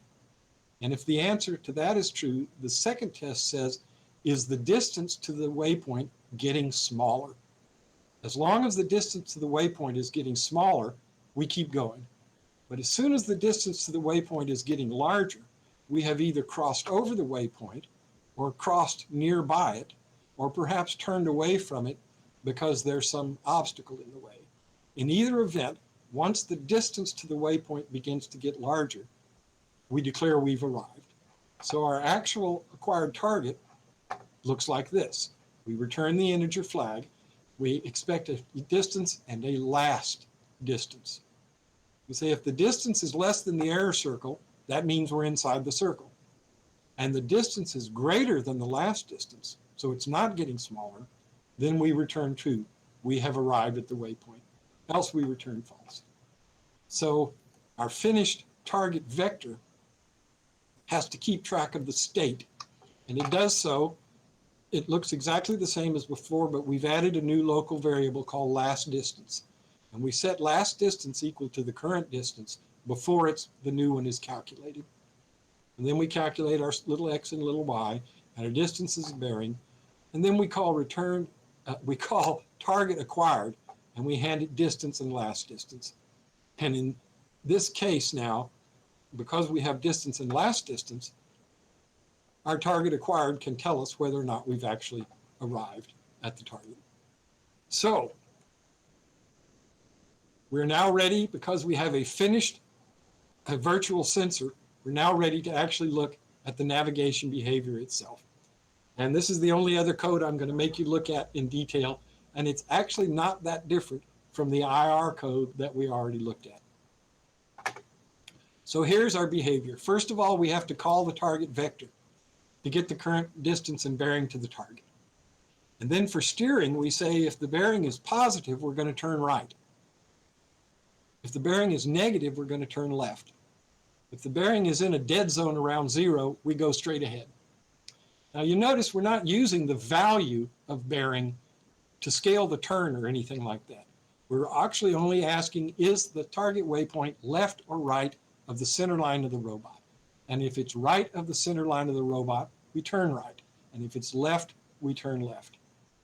And if it's in this dead zone, we go straight. For our speed, we have a new constant. We say if distance is greater than a constant down ramp, then we set our velocity to the P user velocity, that is full speed. Otherwise, we're going to slow down as we approach the waypoint. So we'll say otherwise the velocity is equal to the user velocity times the distance divided by the down ramp. So the closer we get, the smaller the distance becomes, the closer we get, the slower we will go. So this is our navigation behavior. So we have a new constant here, which is down ramp. Down ramp is yet another circle around our waypoint target. I believe on our down ramp is about 26 inches. So anywhere out here that the robot is, if it's being controlled by navigation, it will go at full speed, anywhere outside that circle. But once it crosses over that circle, its speed will be controlled by the distance to the waypoint. So the closer it gets to the waypoint, the slower and slower it will go, and hopefully come to a stop just as it hits the error circle. And so this is our finished navigate command. This is what this whole talk has been about, and so I'd like to go through it in detail. We define a command block, which we name navigate. That's so we can talk to the arbiter.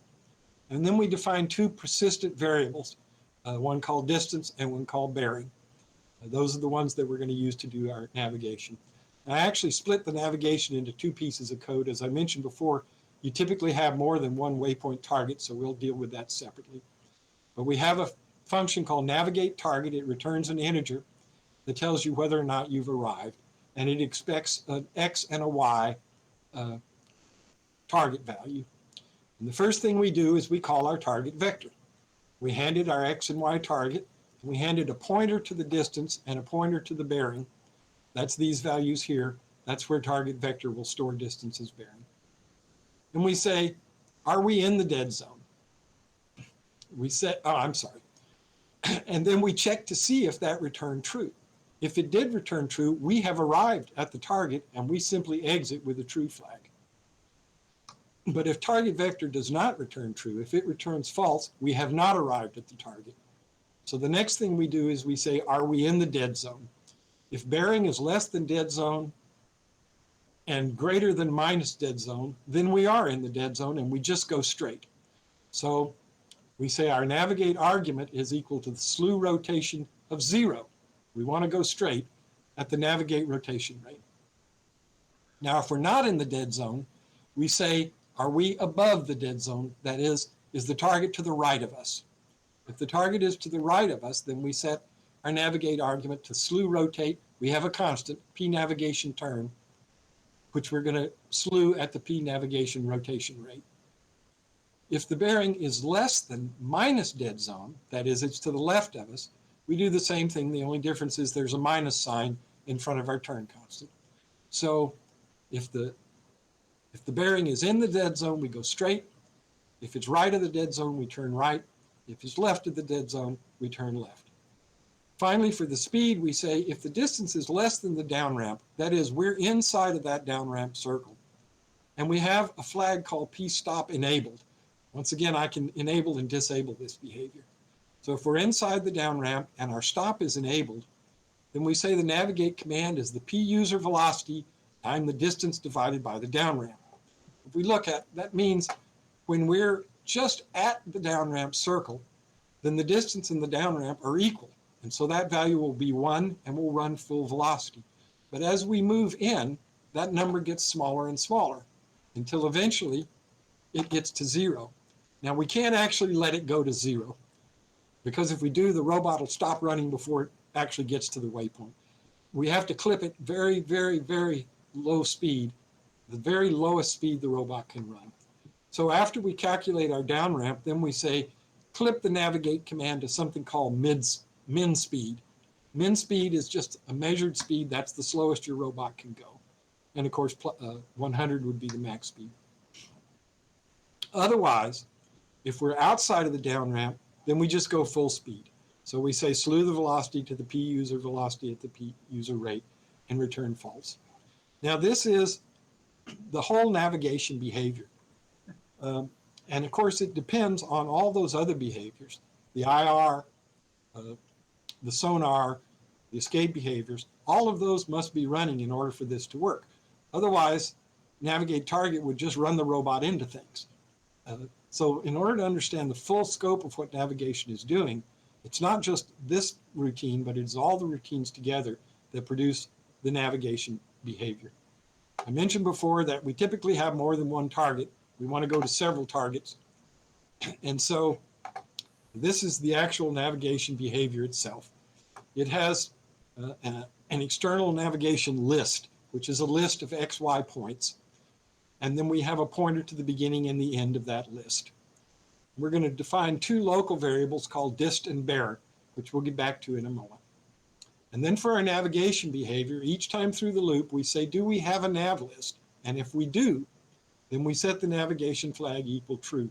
Now, you may have noticed in our navigation subroutine that we set navigation argument and navigation command, but we never set the navigation flags, true and false. Those flags are actually set by the navigation behavior.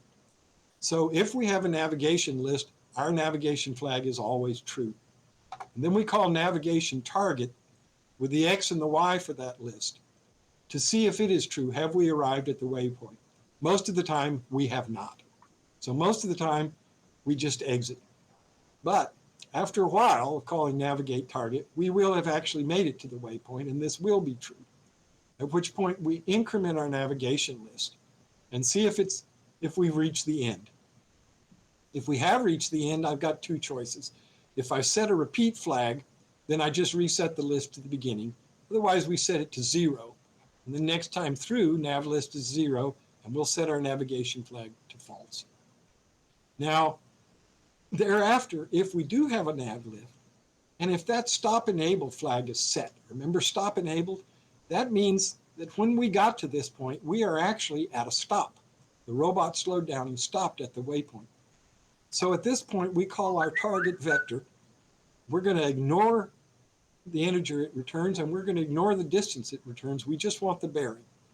So we want a target vector bearing that points to the new X and Y on the new nav list X and Y. And then we call a function called rotate and hand it bearing. Now, I'm not going to go into rotate today. Rotate is one of the escape behaviors, and it brings the robot to a halt, and then it rotates through a fixed number of degrees. And it's got a nice acceleration and deceleration, and it's very accurate. But like the other escape behaviors, it can be triggered externally, and that's what's happening here. So basically what this means is if we come to a stop at a waypoint, and this stop enable is set, and we have another waypoint to go to, the robot will rotate toward that new waypoint before it takes off again. So because rotate is one of the escape behaviors, it's a high priority behavior. So as soon as we invoke it, it takes over control of the entire robot, and the rest of the navigation behavior will not run until it has completed. For our purposes, it doesn't matter. We just keep looping through here, waiting for that command to become true. So now we're going to plug in our navigate behavior into our list of behaviors. And you notice we plug it in just above the default behavior. In fact, when we have a navigation list, it is the default behavior. It never releases as long as you have a navigation list. So the navigate behavior itself is a very, very low priority, almost the lowest priority. And the reason that it is able to navigate the robot is because the higher level behaviors, the avoidance behaviors, all run at higher levels. So, it says here that I get to do a demo now. Okay, so, and I believe I'm set up to do this. So if you guys would switch back to pin your live camera, I would like to demonstrate this navigation behavior.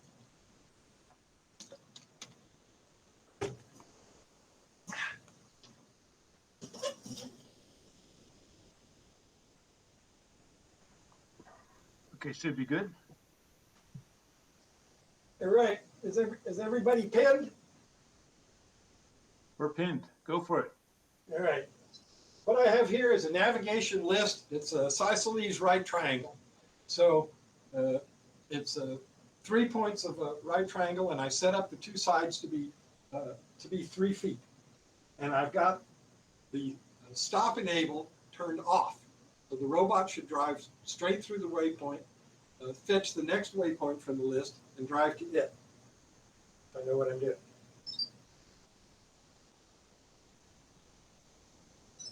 The robot beeps when it crosses through the waypoint. You may be able to hear that. So there's the first waypoint. It beeped.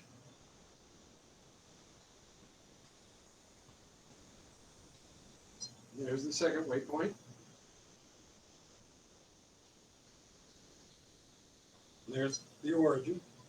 I have the list set up to repeat endlessly, so it'll just do this over and over again. Is anyone seeing just David and not the robot?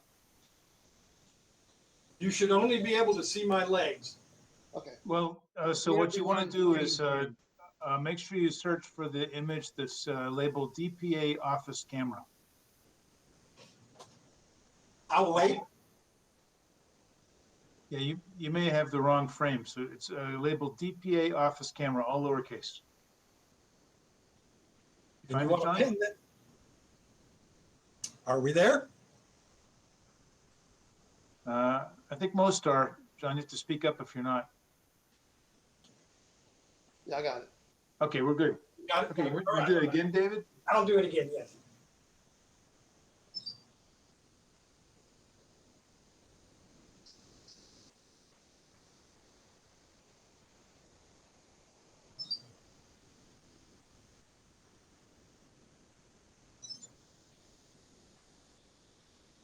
Okay, this is the, as I said, it's a isosceles right triangle. There's the first waypoint. Whoa, almost hit.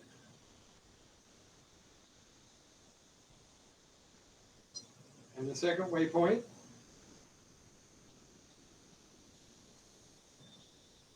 And there's the third. Now, what I'm going to do is turn on that stop enable flag. Oops.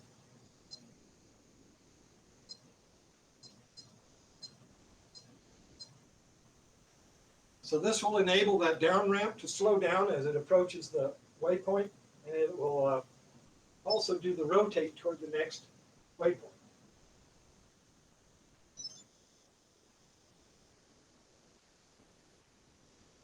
So the down ramp begins there, and we come to a stop at the waypoint. We rotate to the next waypoint. The default behavior accelerates us to full speed, or 40%. We slow back down, stop at the waypoint, rotate to the next waypoint, accelerate to full speed, decelerate to the waypoint, come to a stop, rotate to the next waypoint. And it will keep doing that as long as we let it. Now, remember our point earlier, which is that the amount of rotation it is doing is arbitrary based on the angle that it left when it was trying to see the next waypoint. I'm going to do the same thing now. I want to do it in a straight line rather than in a triangle. So I go into my navigation, and I'm going to tell it do a straight line 6 feet long, and to just repeat. And I'm going to turn off that stop command.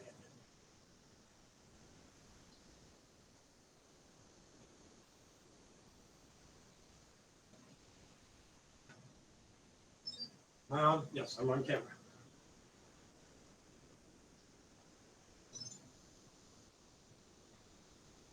Okay, so I told it to go 6 feet, and it's not going to slow down. It's going to drive right through the waypoint. And attempt, I don't think I gave it enough room. Let's try that again. I'll give it a little more room this time.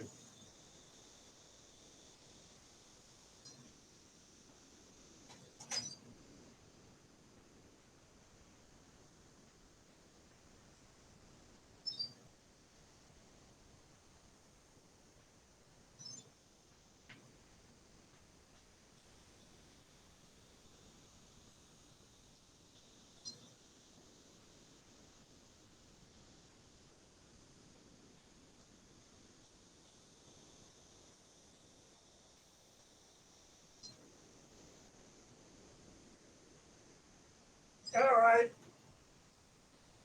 Let's do the same thing now. I'm going to turn that stop behavior on.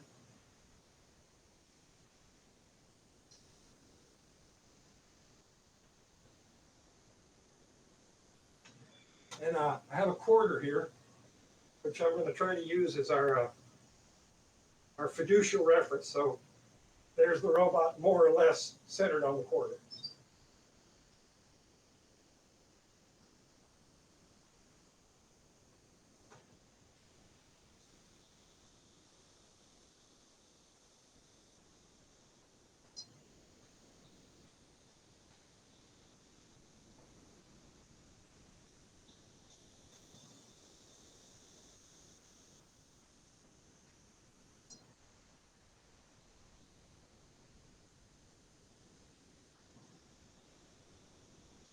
Okay, so we just now have 2 waypoints.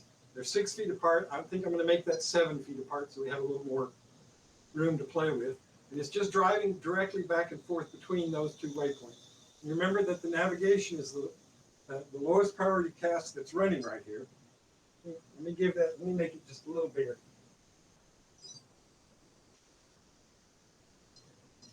So I'm going to make that 7 feet instead of 6 feet.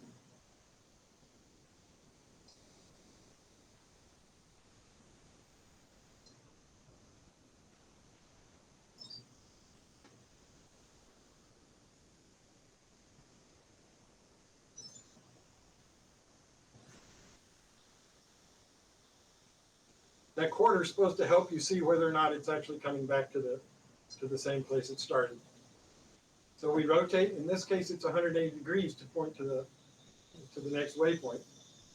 We'll decelerate, come to a stop over the waypoint, rotate to the next waypoint. The default behavior accelerates us.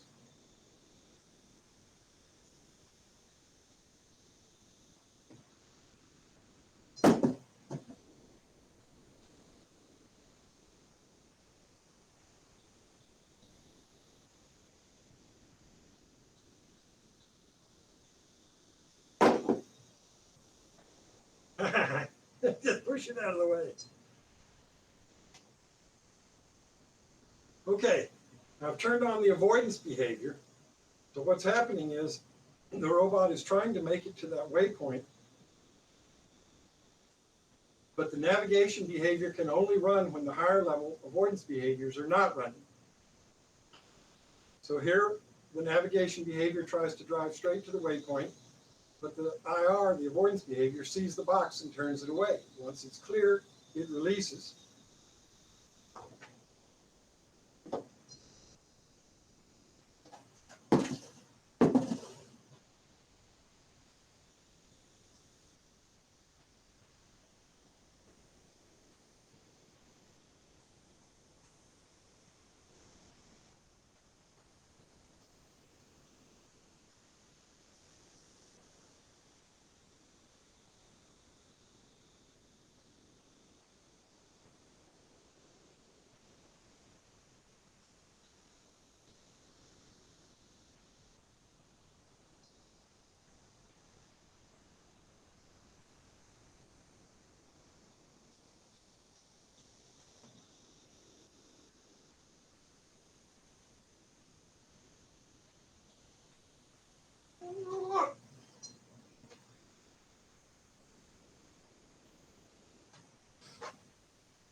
For the last demonstration, well, actually, I think that does what I need to show. Okay, so what we have there is a demonstration of the robot where the navigation behavior as a low priority behavior must give way when higher priority avoidance behaviors. In this case, the sonar, the IR, and even the escape behaviors are, in point of fact, avoidance behaviors. Oh, you guys can unpin your camera now and go back to our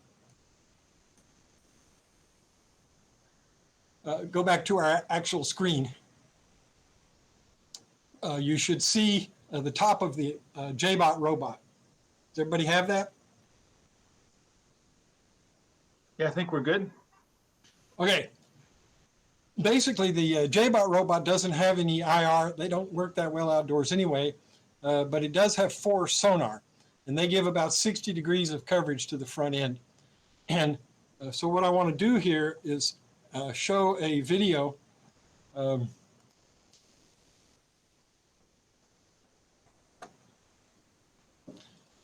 of JBot doing exactly the same thing that we were just doing here.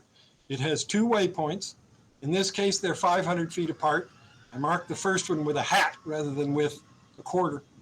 And then there's a bunch of obstacles between it and the other waypoint. The other waypoint is 500 feet away due east of the robot. And there's picnic tables and various things.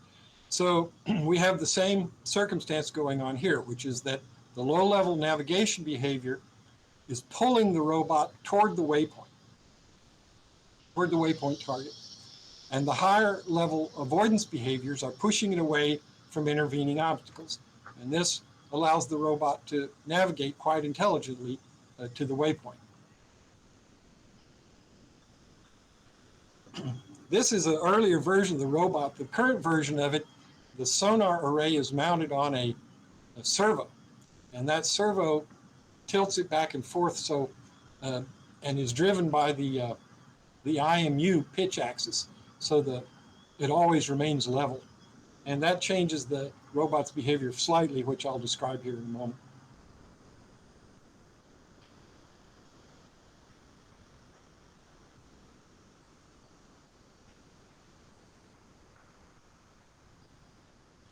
The robot's going to go down into a little ditch here. And when it goes down into the ditch, the sonar sees the far side of the ditch and thinks it's an obstacle.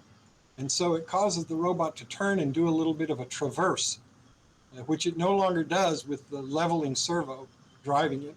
But we're going to see that behavior a couple of times, so I want to describe it here as it happens.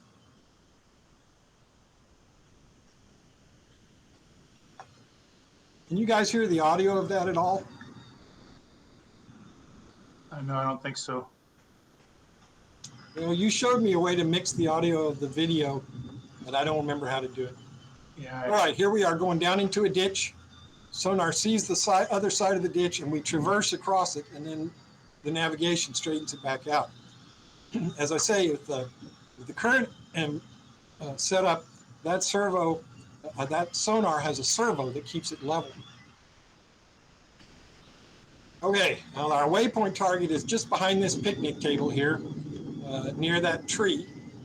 So we have to somehow navigate around this picnic table.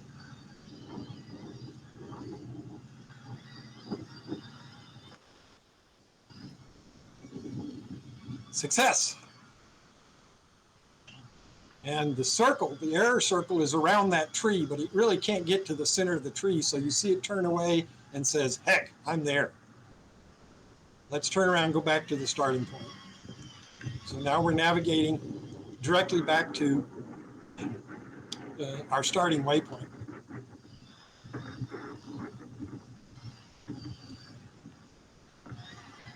I like how JBot just flows over those concrete paths. And you'll see the same thing as it goes down through the same little ditch. You'll see it turn sideways and do a bit of a traverse.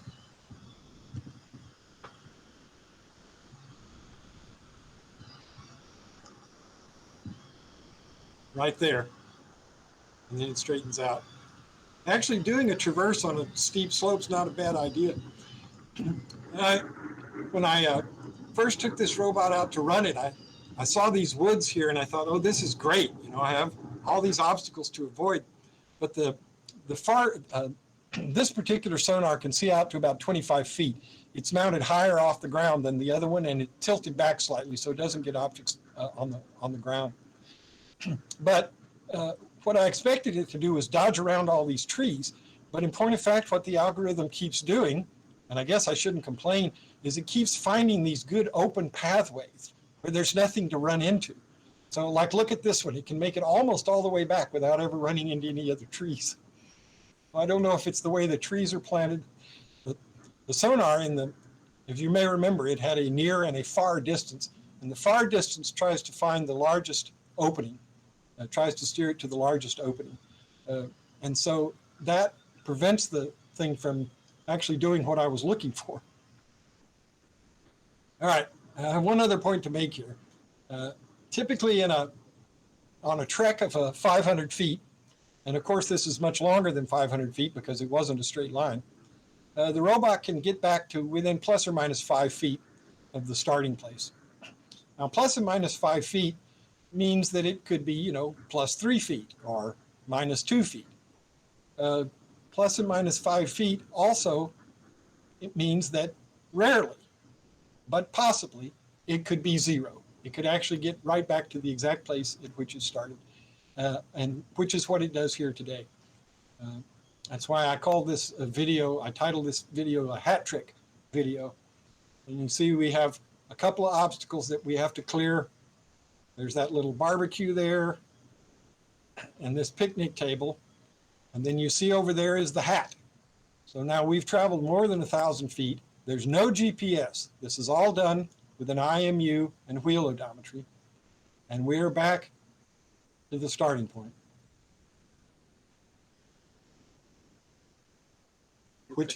Which if you hear the real video, you can hear me laughing out loud.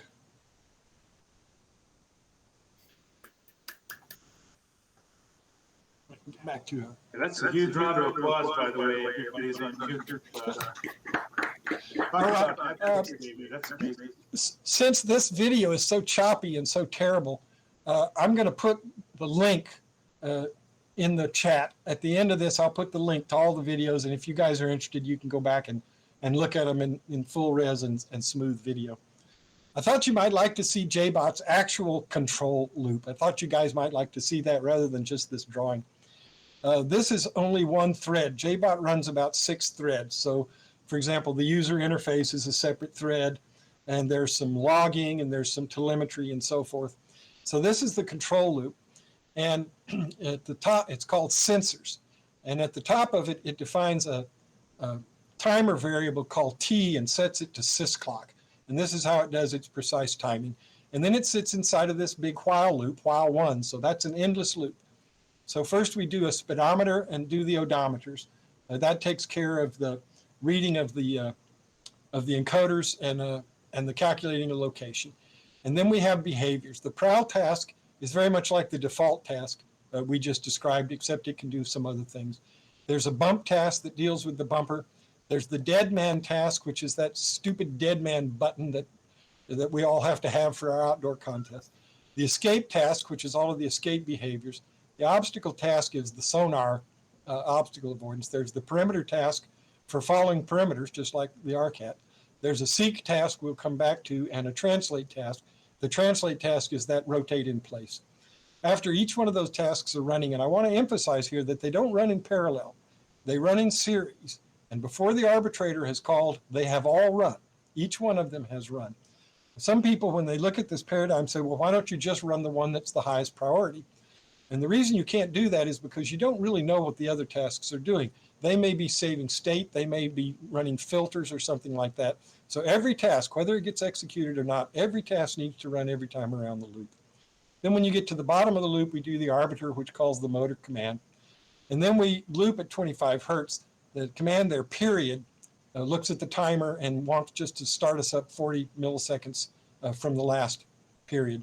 So basically what that does is it calculates how long all of these tasks take to run, and then only waits or delays for the remainder of that period of time. I want to go back to that seek task.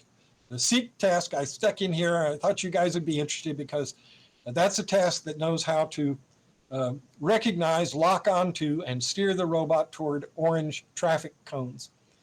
And I've got a little video here that actually demonstrates that in action that I shot some time ago in my front yard. And that would be this guy. So this was a test. I'm trying to catch a hidden cone. You'll notice one of the cones is hidden over there behind a tree. And I'm going to stop for just a minute and describe what's going on. So the robot has 2 waypoints, 2 navigation waypoints that are 50 feet apart, and it's just going back and forth between those 2 waypoints. But the seek behavior is also enabled, and the seek behavior is scanning for an orange cone.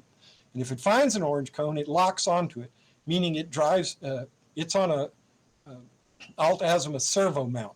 So it'll drive the servo in azimuth and in elevation so as to keep the orange traffic cone in the center of the field of view of the camera.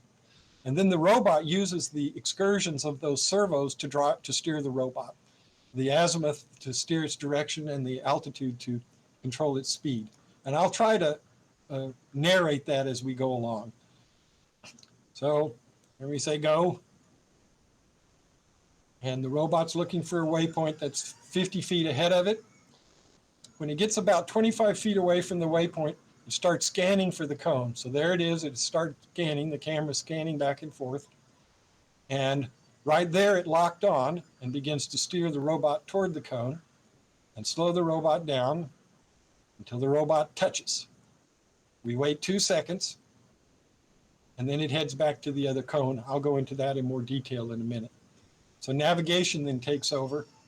Now, what happens when you get to the waypoint and there's no cone there? Well, you know, the camera takes control of the robot when it locks on the cone.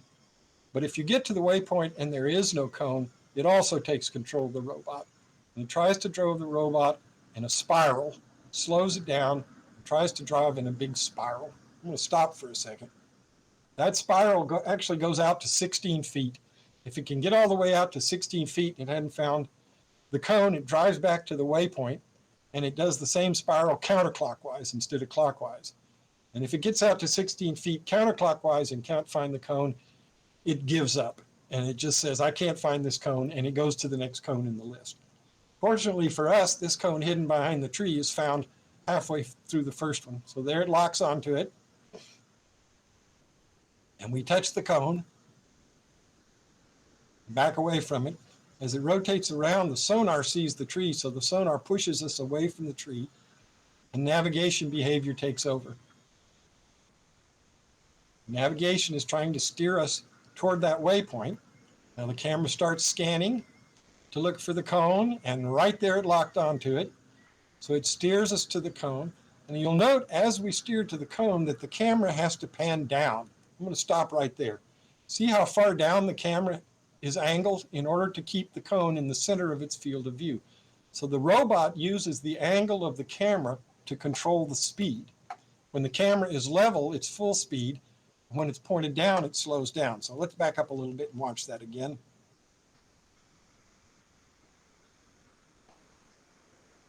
So camera is scanning, camera is locked onto the cone, steering the robot toward the cone, but as it begins to pan down, the robot slows down. The speed is actually controlled by that. Now we touch, pause 2 seconds, fire off an escape behavior. The escape behavior backs up and rotates, gives up, and navigation takes back over and tries to steer us back toward the original waypoint. Of course, in a real Robo-Columbus or Robo-Magellan, the waypoints would be much further apart from each other, but the behavior is basically the same.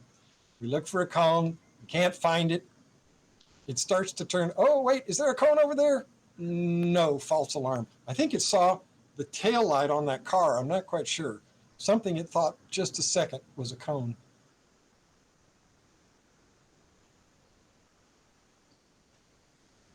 And there we slow down, touches the cone, pause 2 seconds, fire off an escape behavior.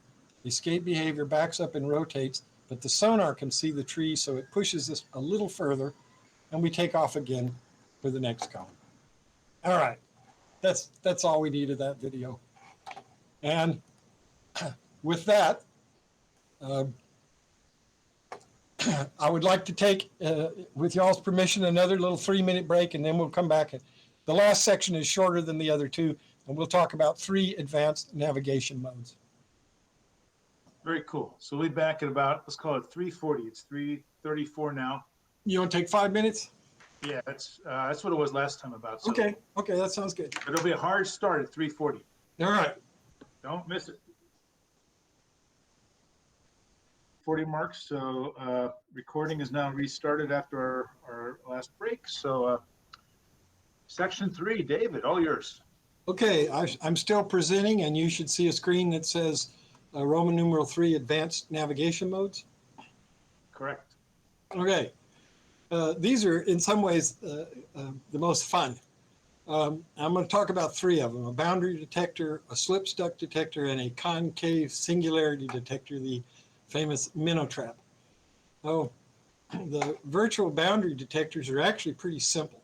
What you have is I've defined 2 points out in front of the robot arbitrarily. I've said they're 30 degrees off of center and they're 16 inches away from the center of the robot. So we have a left X and Y and a right X and Y. And we calculate those. We say, well, we have a left angle, which is theta minus 30 degrees, or its radian equivalent, 30 times pi over 180, and a right angle that's 30 plus 30 degrees times pi over 180. And with those angles, we can then, because we know the position, we can say Lx is equal to our x position, that is that which was provided by odometry, plus the sine of L angle times 16 inches, and y is the cosine. And the same thing for the right x and y with their right angle. So basically what you have are these 2 points that travel around with the robot. As the robot turns and rotates and moves, they're 2 points that are out in front of the robot a certain distance. And we know their location, and therefore we can write a sensor to test for it. And what that sensor does is we're going to define a box. That box is defined by the lower left and upper right corners. So lower left is X minimum, Y minimum, and upper right is X max, Y max. And then the robot will be inside that box, although we'll come back to that. And we're going to test to see if those virtual points out are inside or outside of the box. So at that point, when we have a sensor, a virtual sensor to tell us whether the point is inside or outside the box, we can write a behavior that looks just like the IR behavior. That is, you turn away from detections. If you get a common detection, you slow to 0. So our virtual sensor is very simple. We test a boundary violation. There's an external thing called box, which has the minimum and maximum locations. And we say if X is less than the box X min or greater than the box X max, we return true. You have violated the boundary. And the same thing for Y. If it's less than the min or greater than the max, then we return true. It has violated the boundary. Otherwise, we return false. And with this little detector, we can write a behavior, as I said, that looks just like the IR behavior, except it's using this virtual sensor. So if you guys can pin your live camera, this will be the last live video. I'm going to attempt to demonstrate that. What I've done, everybody have the live camera pinned? Yeah, I think we're good. All right, I've defined a box here. It's 3 feet wide and it's 6 feet long. And the robot's sitting right in the middle of the box when I turn it on. And I have that boundary behavior enabled. And we say go. And the robot drives until it hits the end of the box. Then it's got to turn around. And what's going on here?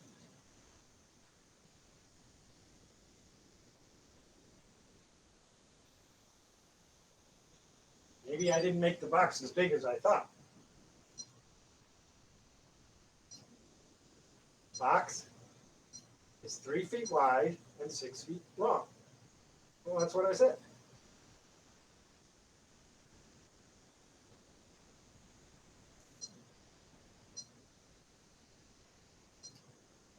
All right, let's try that again.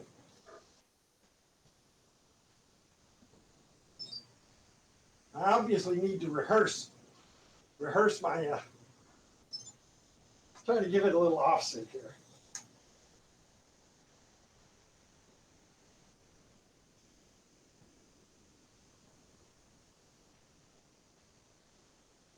Yep, not working.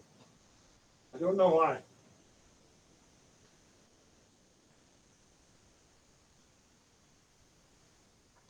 All right, so much for that demo. Fortunately, I have a video. So if you guys will switch back to the, unpin the live camera. All right, just for future reference, practice your live demos or put it all on film. At least you didn't have a baseball through the side of your new truck. Oh dear. All right, I'm going to jump back to this video that we looked at earlier of the RCAT running its perimeter following. And you may remember that I cut that video off just as we got down to the end of the hall. What I've done here is I have a virtual box that's 30 feet by 40 feet long and centered in my office. So my whole office is inside the box and the robot never runs into it. The hallway is inside the box. The lab across the hall is inside the box. The only place the robot encounters the box is where it goes across the hallway. And I use this to keep the robot from running off. So here we are, perimeter following, and right there, it runs into the boundary.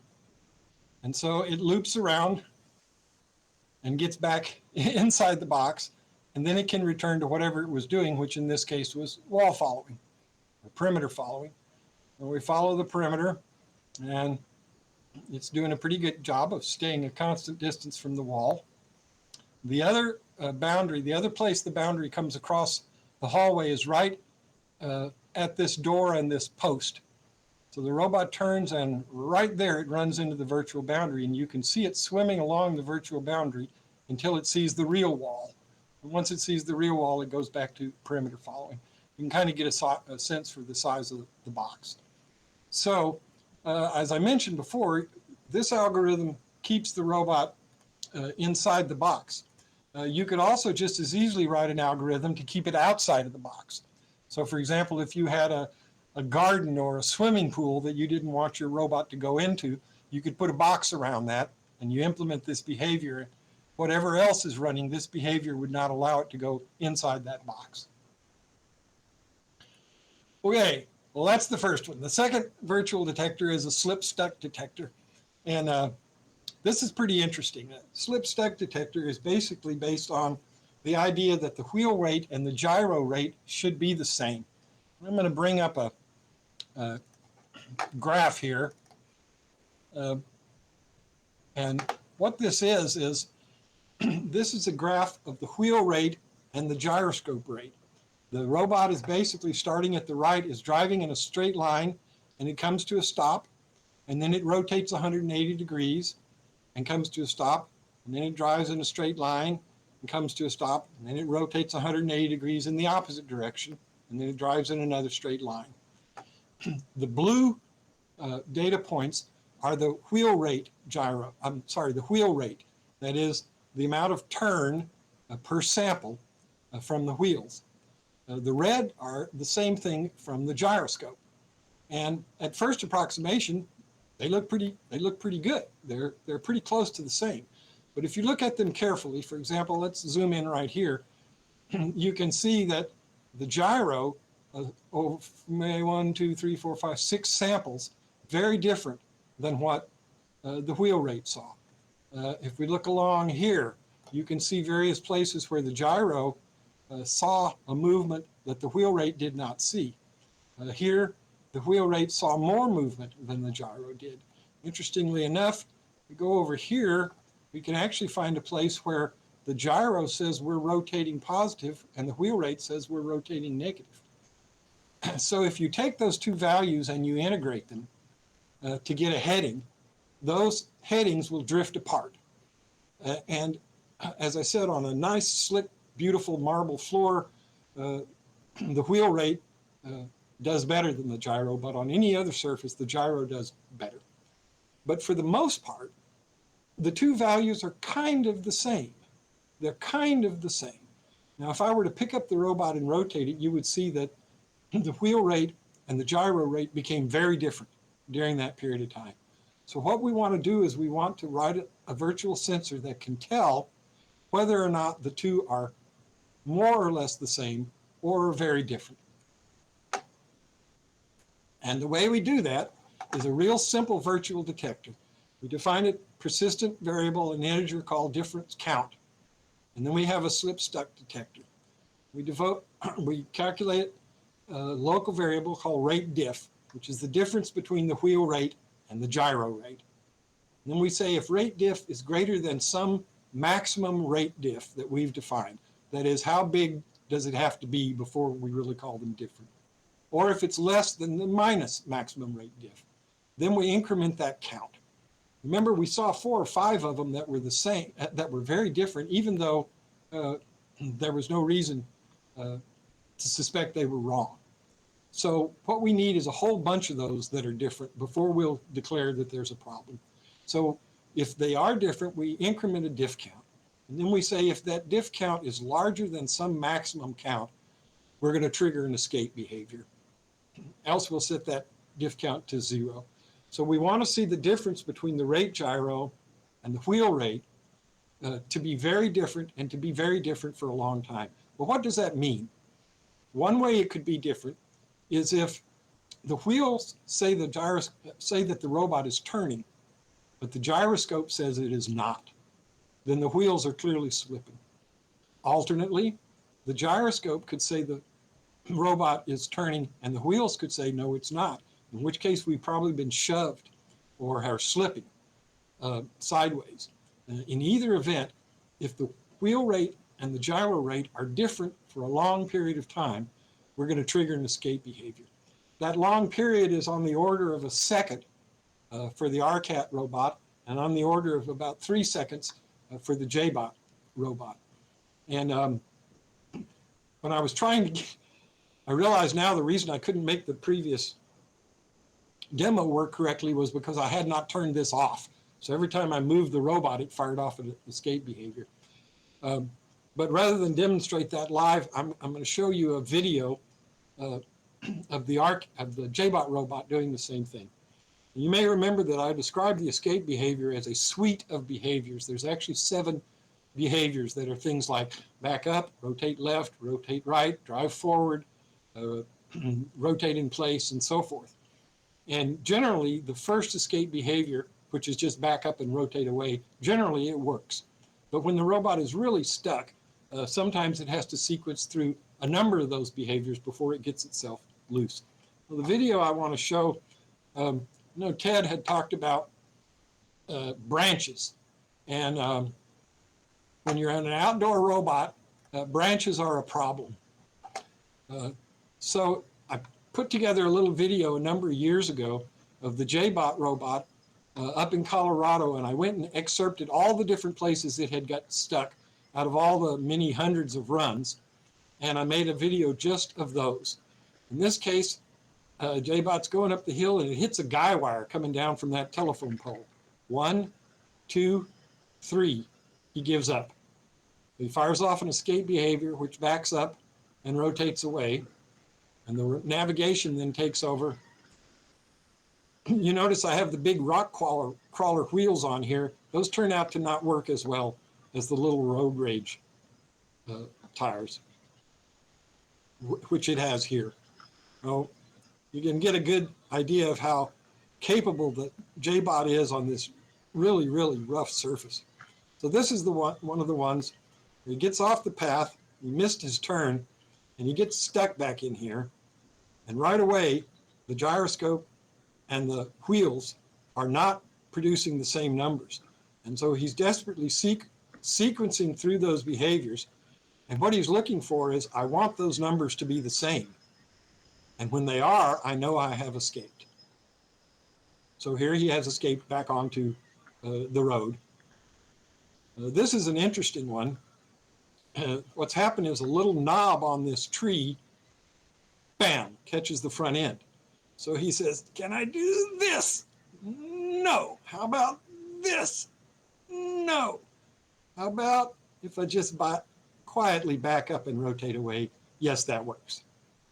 So as soon as the wheels match what the gyro is saying, that behavior stops. It's only when they're different. And here's one, as I say, the branches. Branches are the problem outdoors, and we're tangled up with several. But here, the simplest behavior gets it loose. Just back up and drive away.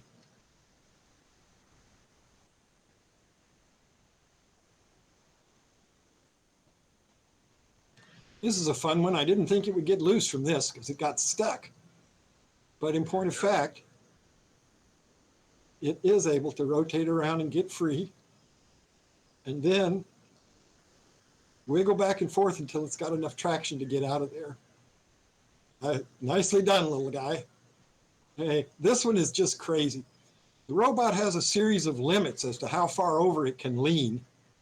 And you see it's leaning way over, and now the front wheel got stuck against a rock and another rock fell behind the back wheel. He tries to back up. That doesn't work. All right, can I go forward? Nope. Can I rotate? Yes! Okay, boys and girls, keep your center of gravity low. That's the only lesson here.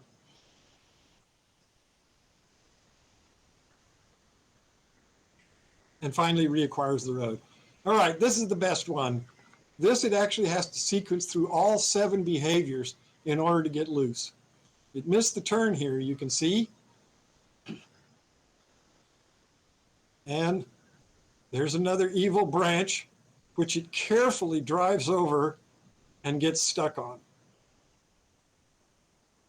So we began sequencing through the escape behaviors. He knows that the rotation rate from the gyro does not match the rotation rate for the wheels. In this case, the wheels say we're turning, the gyro says, no, you're not.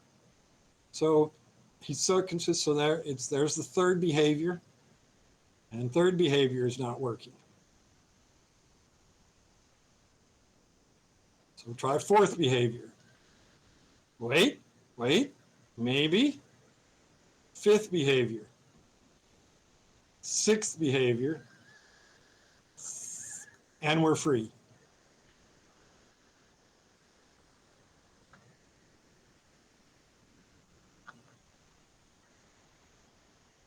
You can see that the robot at this point doesn't have any leveler on the sonar, and there's no camera on it or anything. This was made, more than 10 years ago. When I had the robot up in Colorado, I shot hundreds of hours of video of it navigating up and down these mountain trails and through the forest, trying to find the center of the road. There it is.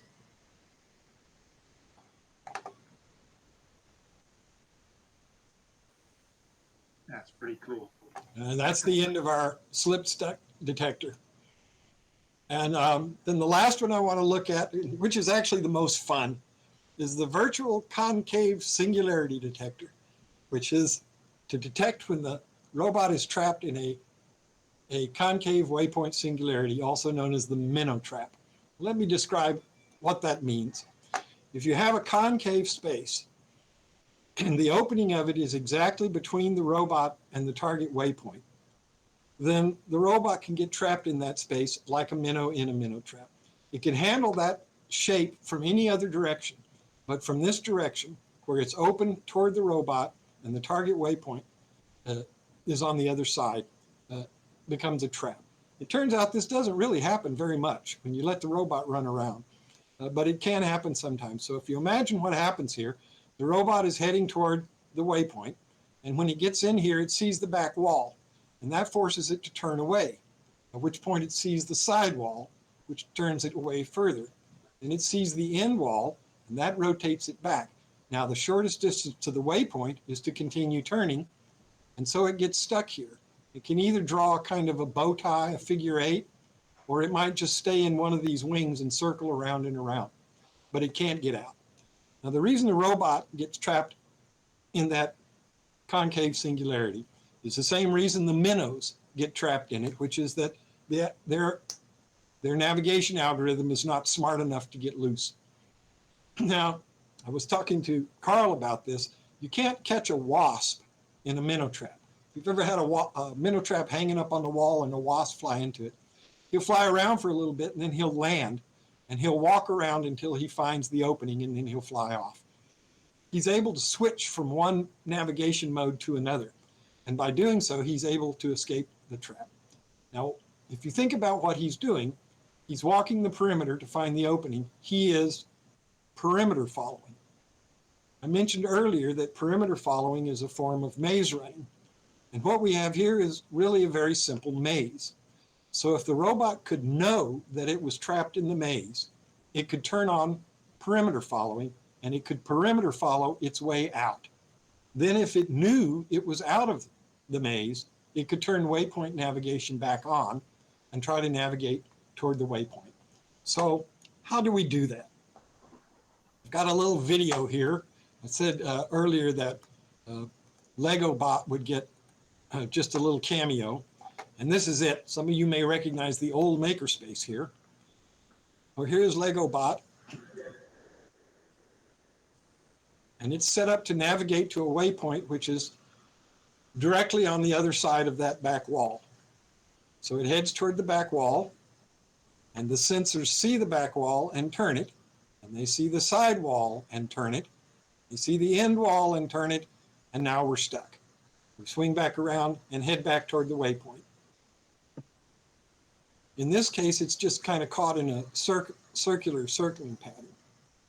Now, if we could know we were stuck, we could switch into perimeter following and get out of here. But how do we know we're stuck? Well, it's easy for us humans to look at that and know, and I tried a bunch of human-like approaches. I tried things like, I'm going to pause it here, trying to keep track of my average location over time and see if the average location was changing. All of that turned out to introduce more problems than it solved. And eventually, as is often the case, it turned out that the best solution was the simplest solution. And that simple solution was, as illustrated here, that when the robot finds that the waypoint is directly behind it, it switches to perimeter following mode, right there. So now we're perimeter following. And we're still perimeter following. Even though we're out of the maze, we're still perimeter following. And it is still perimeter following. Still perimeter following until we get right here, and at that point, the waypoint is directly ahead of it, and it goes back into navigation mode. So now we can navigate back to the first waypoint without perimeter following because it's not a concave singularity anymore. It's convex, and we don't have any problem with convex openings. So now this is just normal navigation. And when I first started playing with this, I assumed, or my thought process was that this was a very special case, and that I would have a switch that I could turn on and off this special case behavior whenever it was required. But in point of fact, it turned out that being able to smoothly transition between navigation and maze running is a very powerful way to navigate a complex unknown environment. And before we get to this, I want to show one other picture. So here is our perimeter behavior, our nav mode perimeter behavior. We have an external integer called perimeter enable that turns the perimeter behavior on and off. Since it subsumes the subsumption behavior, we don't have to do anything to the navigation. That is, when the navigation behavior is running, it will control the robot. When we turn on perimeter following, it will control the robot. So we say if the perimeter following is false, meaning that we're navigating, if the bearing is 180 degrees, the waypoint is directly behind us, we enable perimeter following. And if we have enabled perimeter following, if we are following a perimeter, if the bearing is 0, that is, the waypoint is directly ahead of us, then we disable the perimeter following. We enable the wall following mode. So that's all there is to it. As I say, I tried some really complicated things, and none of them really worked very well. But it turned out that the simplest is the best. And as I said, at least for some functions, it turns out that being able to smoothly flow between navigating and maze running is a really powerful way to explore an unknown environment. So I took JBot out to the old TI building in Denton, and I set it down out here in this field. And I've got 2 waypoints. This is the first waypoint here, and the second waypoint is on the other side of the building. It's off the map here. It's in the woods, way over there somewhere. And you'll see that I have it pointed directly into a little dead-end cul-de-sac here. So to get out of that, so that's a potential waypoint trap. where the robot could just find itself circling, unable to get free. And I have enabled the this nav mode, this thing that switches back and forth between the two navigation modes. So here we have JBot, and it's headed into that little dead-end cul-de-sac. If you look down in the bottom left of the corner, I've got a label there that says Waypoint Navigation. And when it switches to perimeter following, that'll say perimeter following. So you guys can hopefully keep track of when it's doing the one and when it's doing the other. So at this point, it's just running at full speed, unbounded, straight ahead toward what it thinks is the waypoint. I like this video because it really illustrates a lot of JBot's capabilities. One of them is that those sonars can really see foliage real well. Those Panasonic SenseCop. And there we are pulling away from that foliage and headed toward the back wall. This wall will, of course, be the end point of this part of the navigation. And I like this. He's looking around for a place to get through, and he says, "Can I climb over this? I guess not." So he rotates away, and bam, right there, he went into perimeter following because the waypoint target was exactly behind him. The sonar on JBot, as I mentioned, can see out to about 25 feet. So when we're perimeter following, the sonar array itself is used for navigation to do avoidance. That is, it's still doing its standard avoidance mode, but the one, in this case on the right, is also being used to measure the diagonal distance to the wall. And that's how it's doing the perimeter following. And you can see here that we're still trying to get out of this dead-end cul-de-sac. And here it literally gets into the weeds, which is clearly a bad idea. And it's getting detections from everywhere. Well, let's just get out of the weeds there. That's better. And we're still perimeter following. So that's why it did not turn back toward the waypoint. If we weren't perimeter following at that point, it would have turned back toward the waypoint.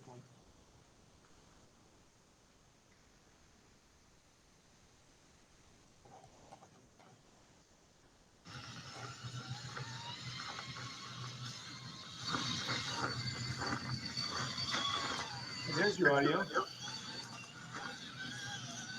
You have audio? Now we do. Okay. Okay. The rule is that you don't have to detect anything you can climb over, but you better be able to climb over anything you can't detect. And bam, we're back in waypoint navigation mode. It's actually not a bad guess because you see there's a door there, and if that door had been open, it would have gone in. I'm now standing in the doorway and it can't get out. So it goes back into waypoint mode. It still can't get through back there. It switches back to perimeter mode again. And this time I'll get out of the doorway so it can get out.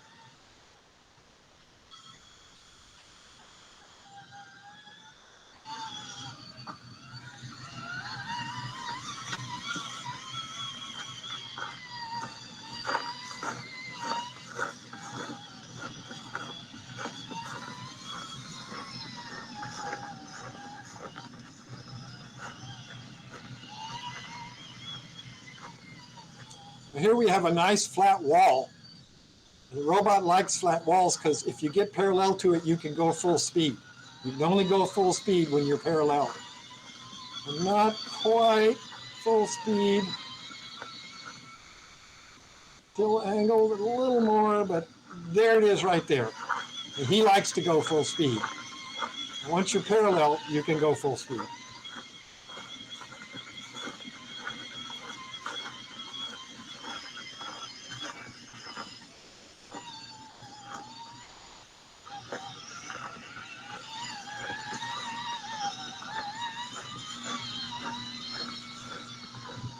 I mentioned earlier that the sonar take about 33 milliseconds per sensor. So we have 4 sensors here, so that's about 125 microseconds, or about 8 updates per second. So we get 8 new readings per second. Well, we've gone back into waypoint navigation mode because we're pointed straight at the target, even though the building is still in the way.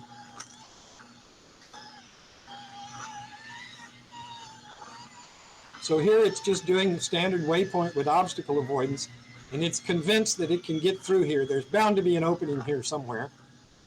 Not that way.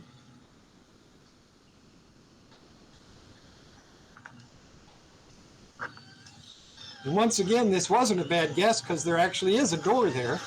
And I think if that door had been open, the robot probably would have gone in.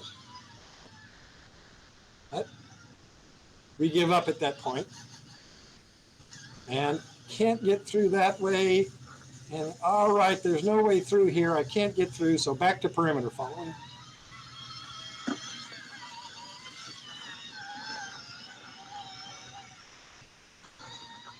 These old gardens at one point must have had these metal railings or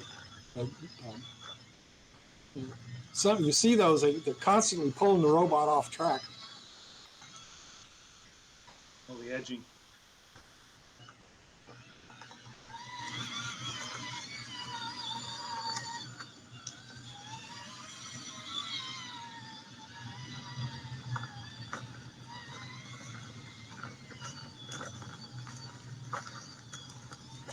One rule of perimeter following is once you choose left or right, you have to stay with it. Even if perimeter following turns on and off, you can't switch between left and right or you'll never get around the obstacle.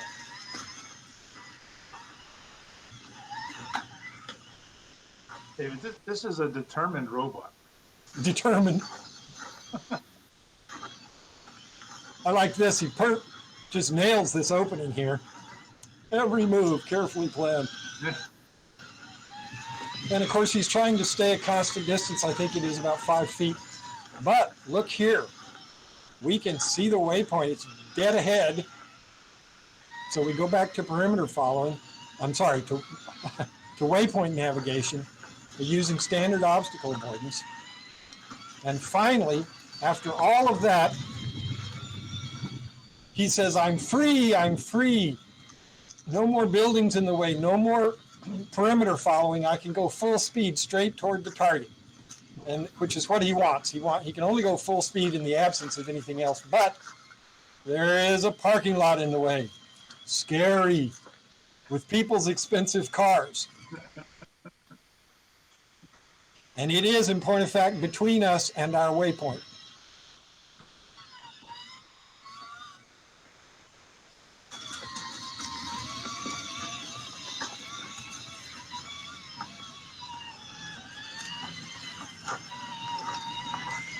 However, I'm pretty confident that if I can avoid foliage, I can avoid a hard car with a nice bright reflection.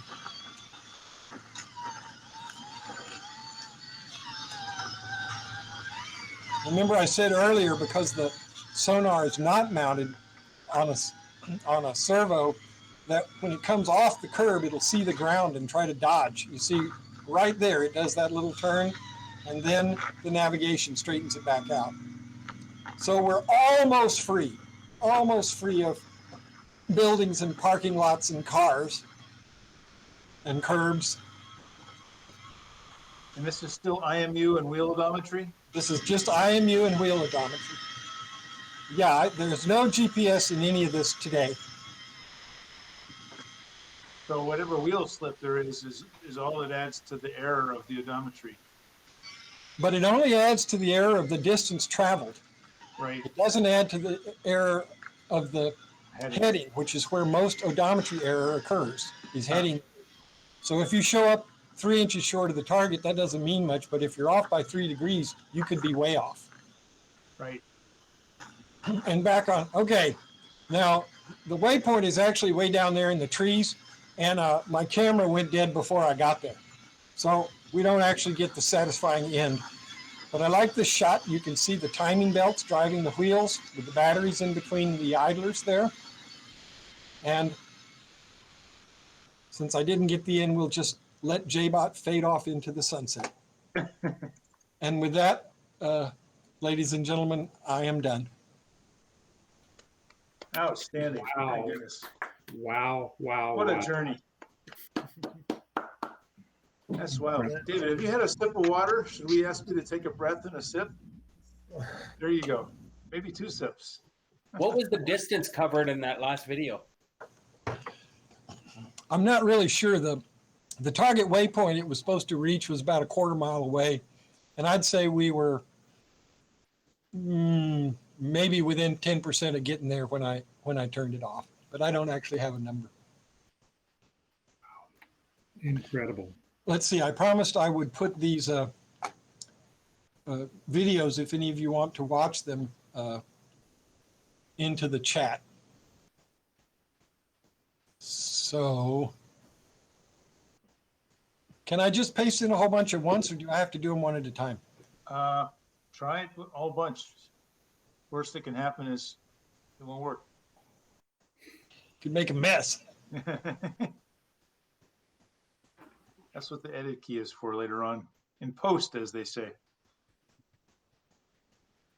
Let's see, I didn't get all of them. Hang on. David, I have a question. Will one link subsume the other on what you put in the chat? Oh, I hope not. Yeah. Maybe that's what just happened. I've seen some of these tools do have a limit. I see, it has a limit. Okay, I'll put in this group, and then I'll put in another. Oh, that's nice. There's spaces between and everything.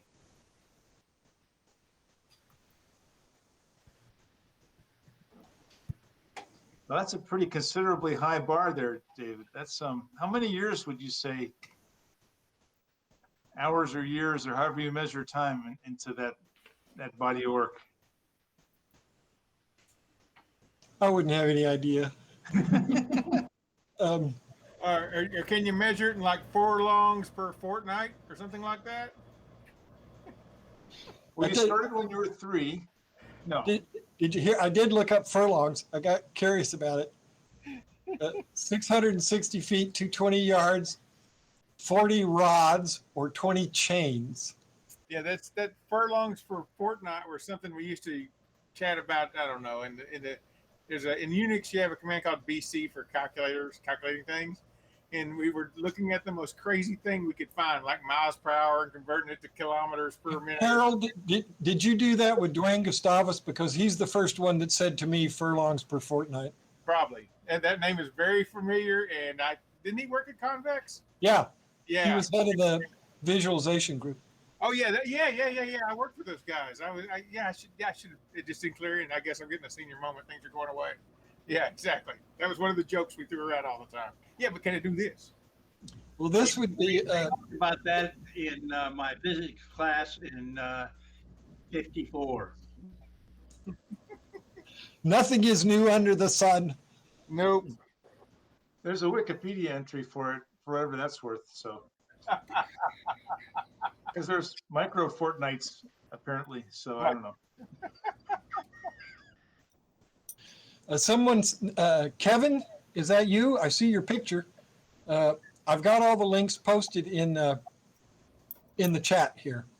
Right. Can someone repaste it on?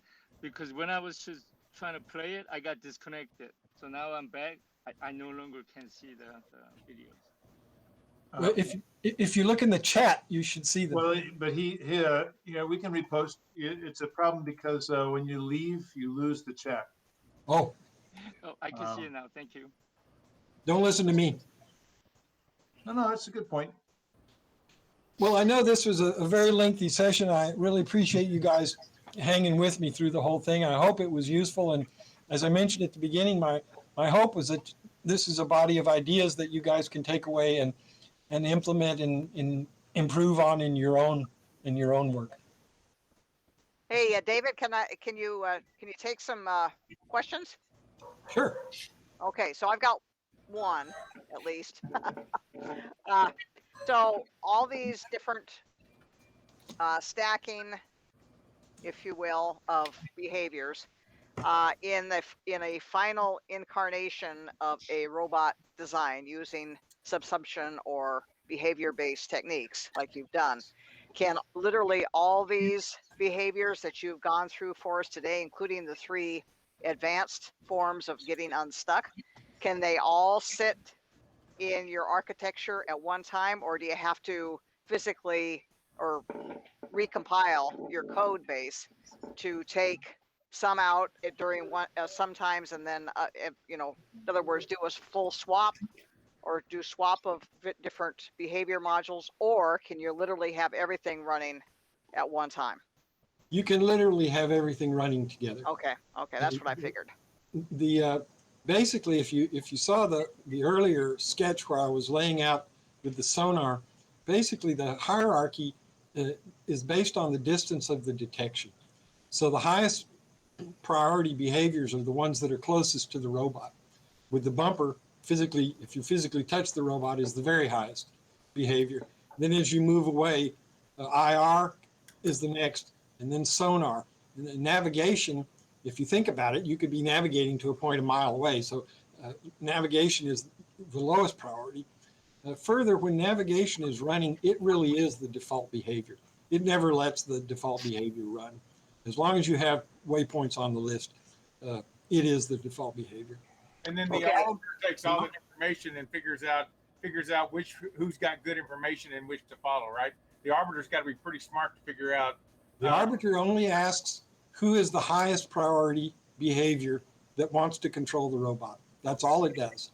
It looks through all of the output blocks of all of the tasks, and it picks the highest priority that is asserting its execute flag and passes it along. It knows nothing about the behaviors or what they're doing. Okay. Also, David, did you cover? If you did, I missed it. The priority order incorporating your 3 unstuck, more advanced behaviors for those three detectors. I did not. The unstuck behavior priority is arbitrary because when it discovers that the robot is stuck, it triggers an escape behavior. Escape behaviors are constant. The same thing when the robot was looking for cones. When it touches the cone, it waits 2 seconds and then it fires off an escape behavior. In that case, the simplest behavior, back up and rotate away, always works. And when that behavior lets go, that's when the navigation behavior can take back over. Did that answer your question, Don?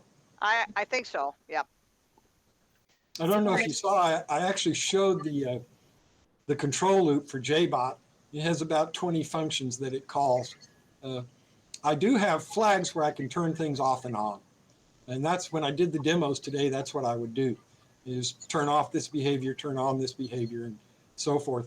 In a talk that we did a few months ago, where I was showing how I could navigate while spinning, while rotating. And Kareem said, can you do that without the gyroscope, just straight on wheel odometry? And I said, yeah. And he said, I'm going to be amazed if you can do it right now, because he thought it was going to take a lot of changes, but it didn't. It just took that enable gyro, made it a 0 instead of a 1, and then all the other functions behave the same. In today's software technology, we refer to that as a feature flag. And you have to turn off and turn on features with the feature flag. And every one of the behaviors can be turned on and off. Pretty much everything on the robot can be turned on and off. I can turn on and off the PID controllers. I can turn on, if I just want to run open loop. So pretty much up and down.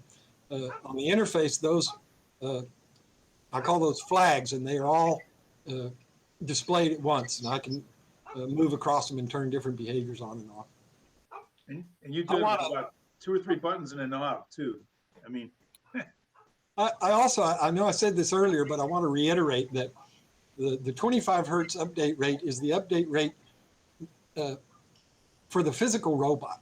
And it's based basically on what's the agility of the robot. It doesn't do any good to send it commands to change its speed or direction faster than it can respond. So that's where that 25 hertz comes from. But the other sensors all run at their own independent rates. Let's see, I think I tried to write it down here. IMU 50 hertz, the bumper is 100 hertz, sonar is 8 hertz, gyro is a kilohertz. And so the sensing has to run at their own rates, separate and distinct from the response of the physical robot.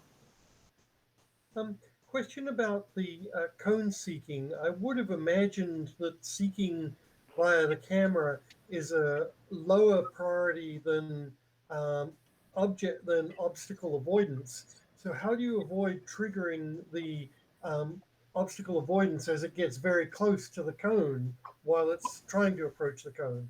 Oh, Paul, I knew somebody would ask that. Because I know didn't. there's an easy answer, and you know it. I didn't come. It's not an easy answer. That robot has 4 sonar, and in its normal mode, all 4 are used for the avoidance behavior. But when you're approaching the cone, the outer 2 are used for avoidance, and the center 2 are used to measure the distance to the cone. That's a security measure that the camera says there's a cone here. Does the sonar agree there is an object, 15 inches away? If the sonar doesn't see it, then it aborts the behavior. So for example, because all it's really doing is looking for an orange blob, you could put an orange disc on the ground, an orange frisbee, and the camera would say, I found a cone. But as you approached it, the sonar said, I don't see it. There's not a cone there. So effectively, you're reconfiguring the sensors on the fly based on detection. Well, basically the sonar avoidance behavior treats them in a certain way. We haven't changed. They're still reading their values and sticking them in the array. It's what you do with those values when you read them out of the array. And the camera does something different with them than the sonar avoidance behavior does. And it's a higher priority than the avoidance behavior. Okay. Thank you. It's also a higher priority than the navigation. So the algorithm is actually really simple. All you want to do is drive the camera servos in such a way as to keep the image of the cone centered. And then azimuth can be used to steer, the azimuth angle can be used to steer the robot, and the elevation to control its speed. Dave, compared to what you've done, I got really dumb questions. We were talking about the three bits that you get from the IR detectors. You have a left and right one, right? And you synthesize a center from if you get outputs from both of them, right? Actually, there's two IR detectors. Each one has a left and right. I see. Okay, that answers it. I was wondering why there were more bits. You had 3 bits defined instead of just 2. Okay, that answers it. And it looked like when one of your demos where the robot was just approaching an object that was come here, baby, essentially dead ahead of it, it drove away from it in one direction. Sometimes it drove away the other direction. Is that because there's another sensor that was providing other information that was changing the motor control, or is there a choice? Do you always turn one way first? That's what that keep turning function that we looked at. But it was going straight. Yeah, you're never really going straight. Okay, got it. That makes sense too. Even when the robot looks like it's going straight. I got it. Yeah, that I understand. It's never exact. Yeah, right. Also, typically what happens when you approach an object is that either the left or the right detector will see it first and will begin the turn, and then the front one sees it. Okay. So all the front one really does is drive the velocity to 0. Yeah. And early on, you were, I got to read my question here. Come here, baby. Come here. A real robot. The motor controller is keeping track of bot velocity, bot rotate, and then that is a starting point for adding a rotation or adding a velocity or subtracting a velocity or subtracting a rotation. And you talked about correlating the sensors like the wheel slip and stuff like that. But I was curious as to whether, I guess that ties in with if the motor control thinks that the wheels are turning at a certain rate and it gets a command from a higher level to turn the wheels faster or to rotate, it's really working on what it thinks is the speed of the robot, what it thinks is the rotation, but that's not the actual rotation. It may not be the actual rotation or speed, but that gets into correlating it to the gyro and stuff like that, right? If I understand your question, John, I think you're correct.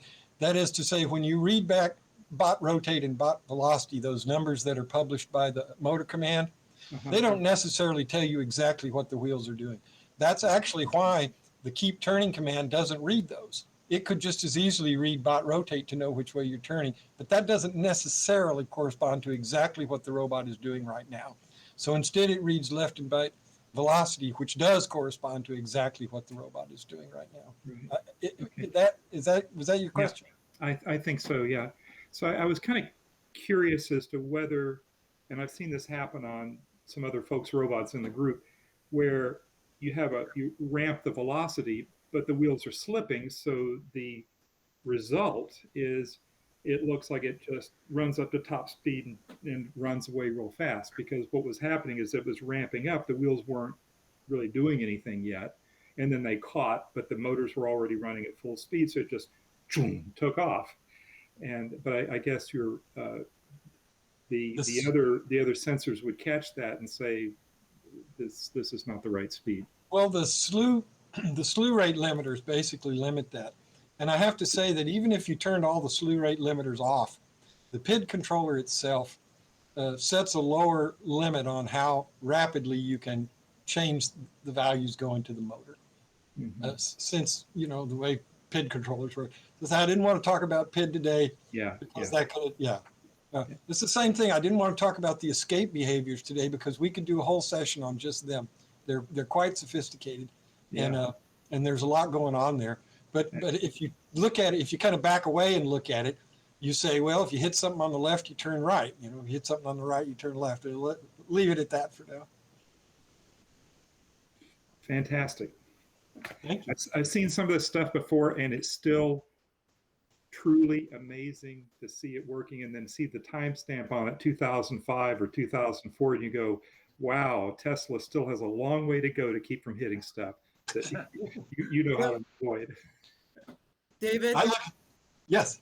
Did you have any problem with it overshooting, like when you're looking for a waypoint, and let's say the waypoint is a ways away, and it'll drive one way and then it'll overshoot and turn back? I've seen that. Well, that's with the car with the regular steering, where it's weaving back and forth. Part of the advantage, you may remember that in the algorithm that we looked at for navigation, there's a dead zone in the center. And what a dead zone really is in a linear controller is it's a way to fake that you had a more complicated PID controller. If you had a real life PID controller, it would damp out those oscillations around zero. But with a linear controller, it just, from the things to the right of it, you turn right until you overshoot, and then you turn left until you overshoot. And so you end up swimming back and forth to the target. That dead zone in the middle, which is just a few degrees wide, basically allows you to damp out that oscillation around the middle. But a linear controller with a dead zone is much easier to adjust than a PID controller, because of a variety of reasons. So the answer is yes, it would swim like that. You probably saw the same thing when the robot is perimeter following. When it gets a nice flat wall, it doesn't swim along the wall. It drives straight along the wall. That's because it has that dead zone. Right. Okay. Yeah, that's what I was wondering. It looked like it was driving straight, which was surprising. That's what that does. As I say, you could also do that with a PID controller, because the PID controller would also dampen out oscillations around zero. But it's more complicated and not necessary.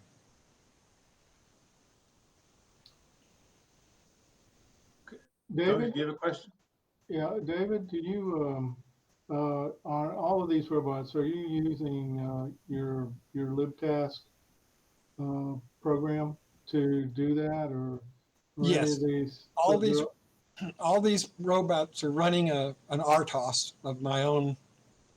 It looks a whole lot like anybody else's RTOS. They all look the same. Yeah, I just wanted to make sure that. Yeah, so I didn't know if that was mentioned in the talk. I tried to mention it. When we looked at the thread that is the control loop for JBot, I mentioned that is only one of several threads that are running. There's one for the user interface. There's one for logging. There's one for telemetry, and there's some watchdogs, and so forth.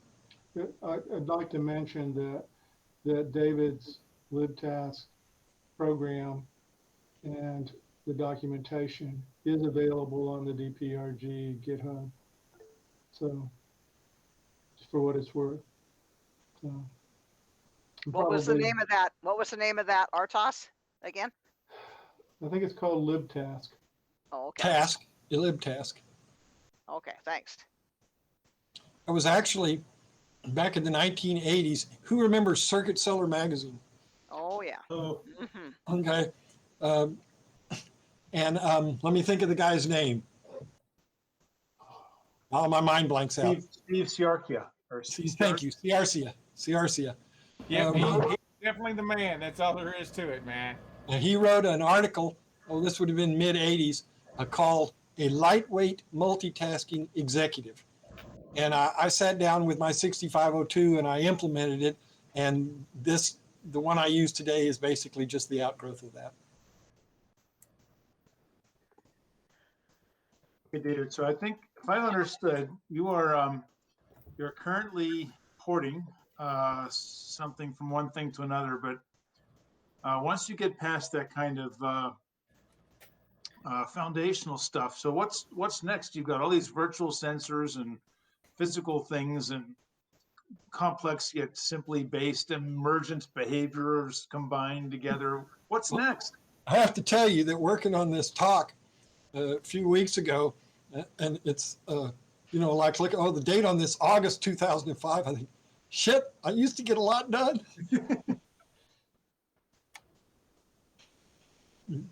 I have begun the process, it's completed with RCAT, of moving from the older 68332 processors that I was much in love with for decades, and I'm replacing those with ARM, in particular with the STM Nucleo boards. So I've done that on RCAT, and I've got all that code ported over, and I've got most of it done for JBot.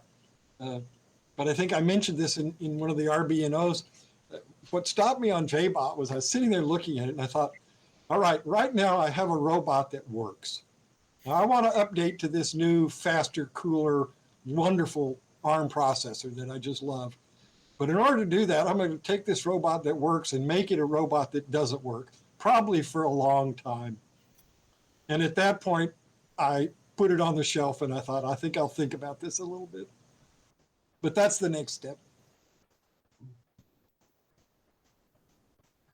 Well, I know you put just tons and tons of time into this presentation. I mean, I really appreciate how you took relatively a large body of really kind of complex concepts and really tied them all together in a very digestible way. Thank you.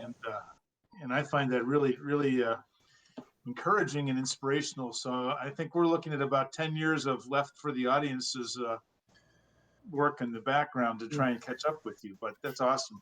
Well, I appreciate y'all. I appreciate your time. I know I kind of droned on here. But as I mentioned at the beginning, Carl and I were talking about this. This is a pretty erudite group. Everybody in this group is an expert in something that the rest of us know nothing about. And that's a very valuable thing to be involved with. I feel blessed to be involved with y'all. That's cool. Do we have any other thoughts or questions?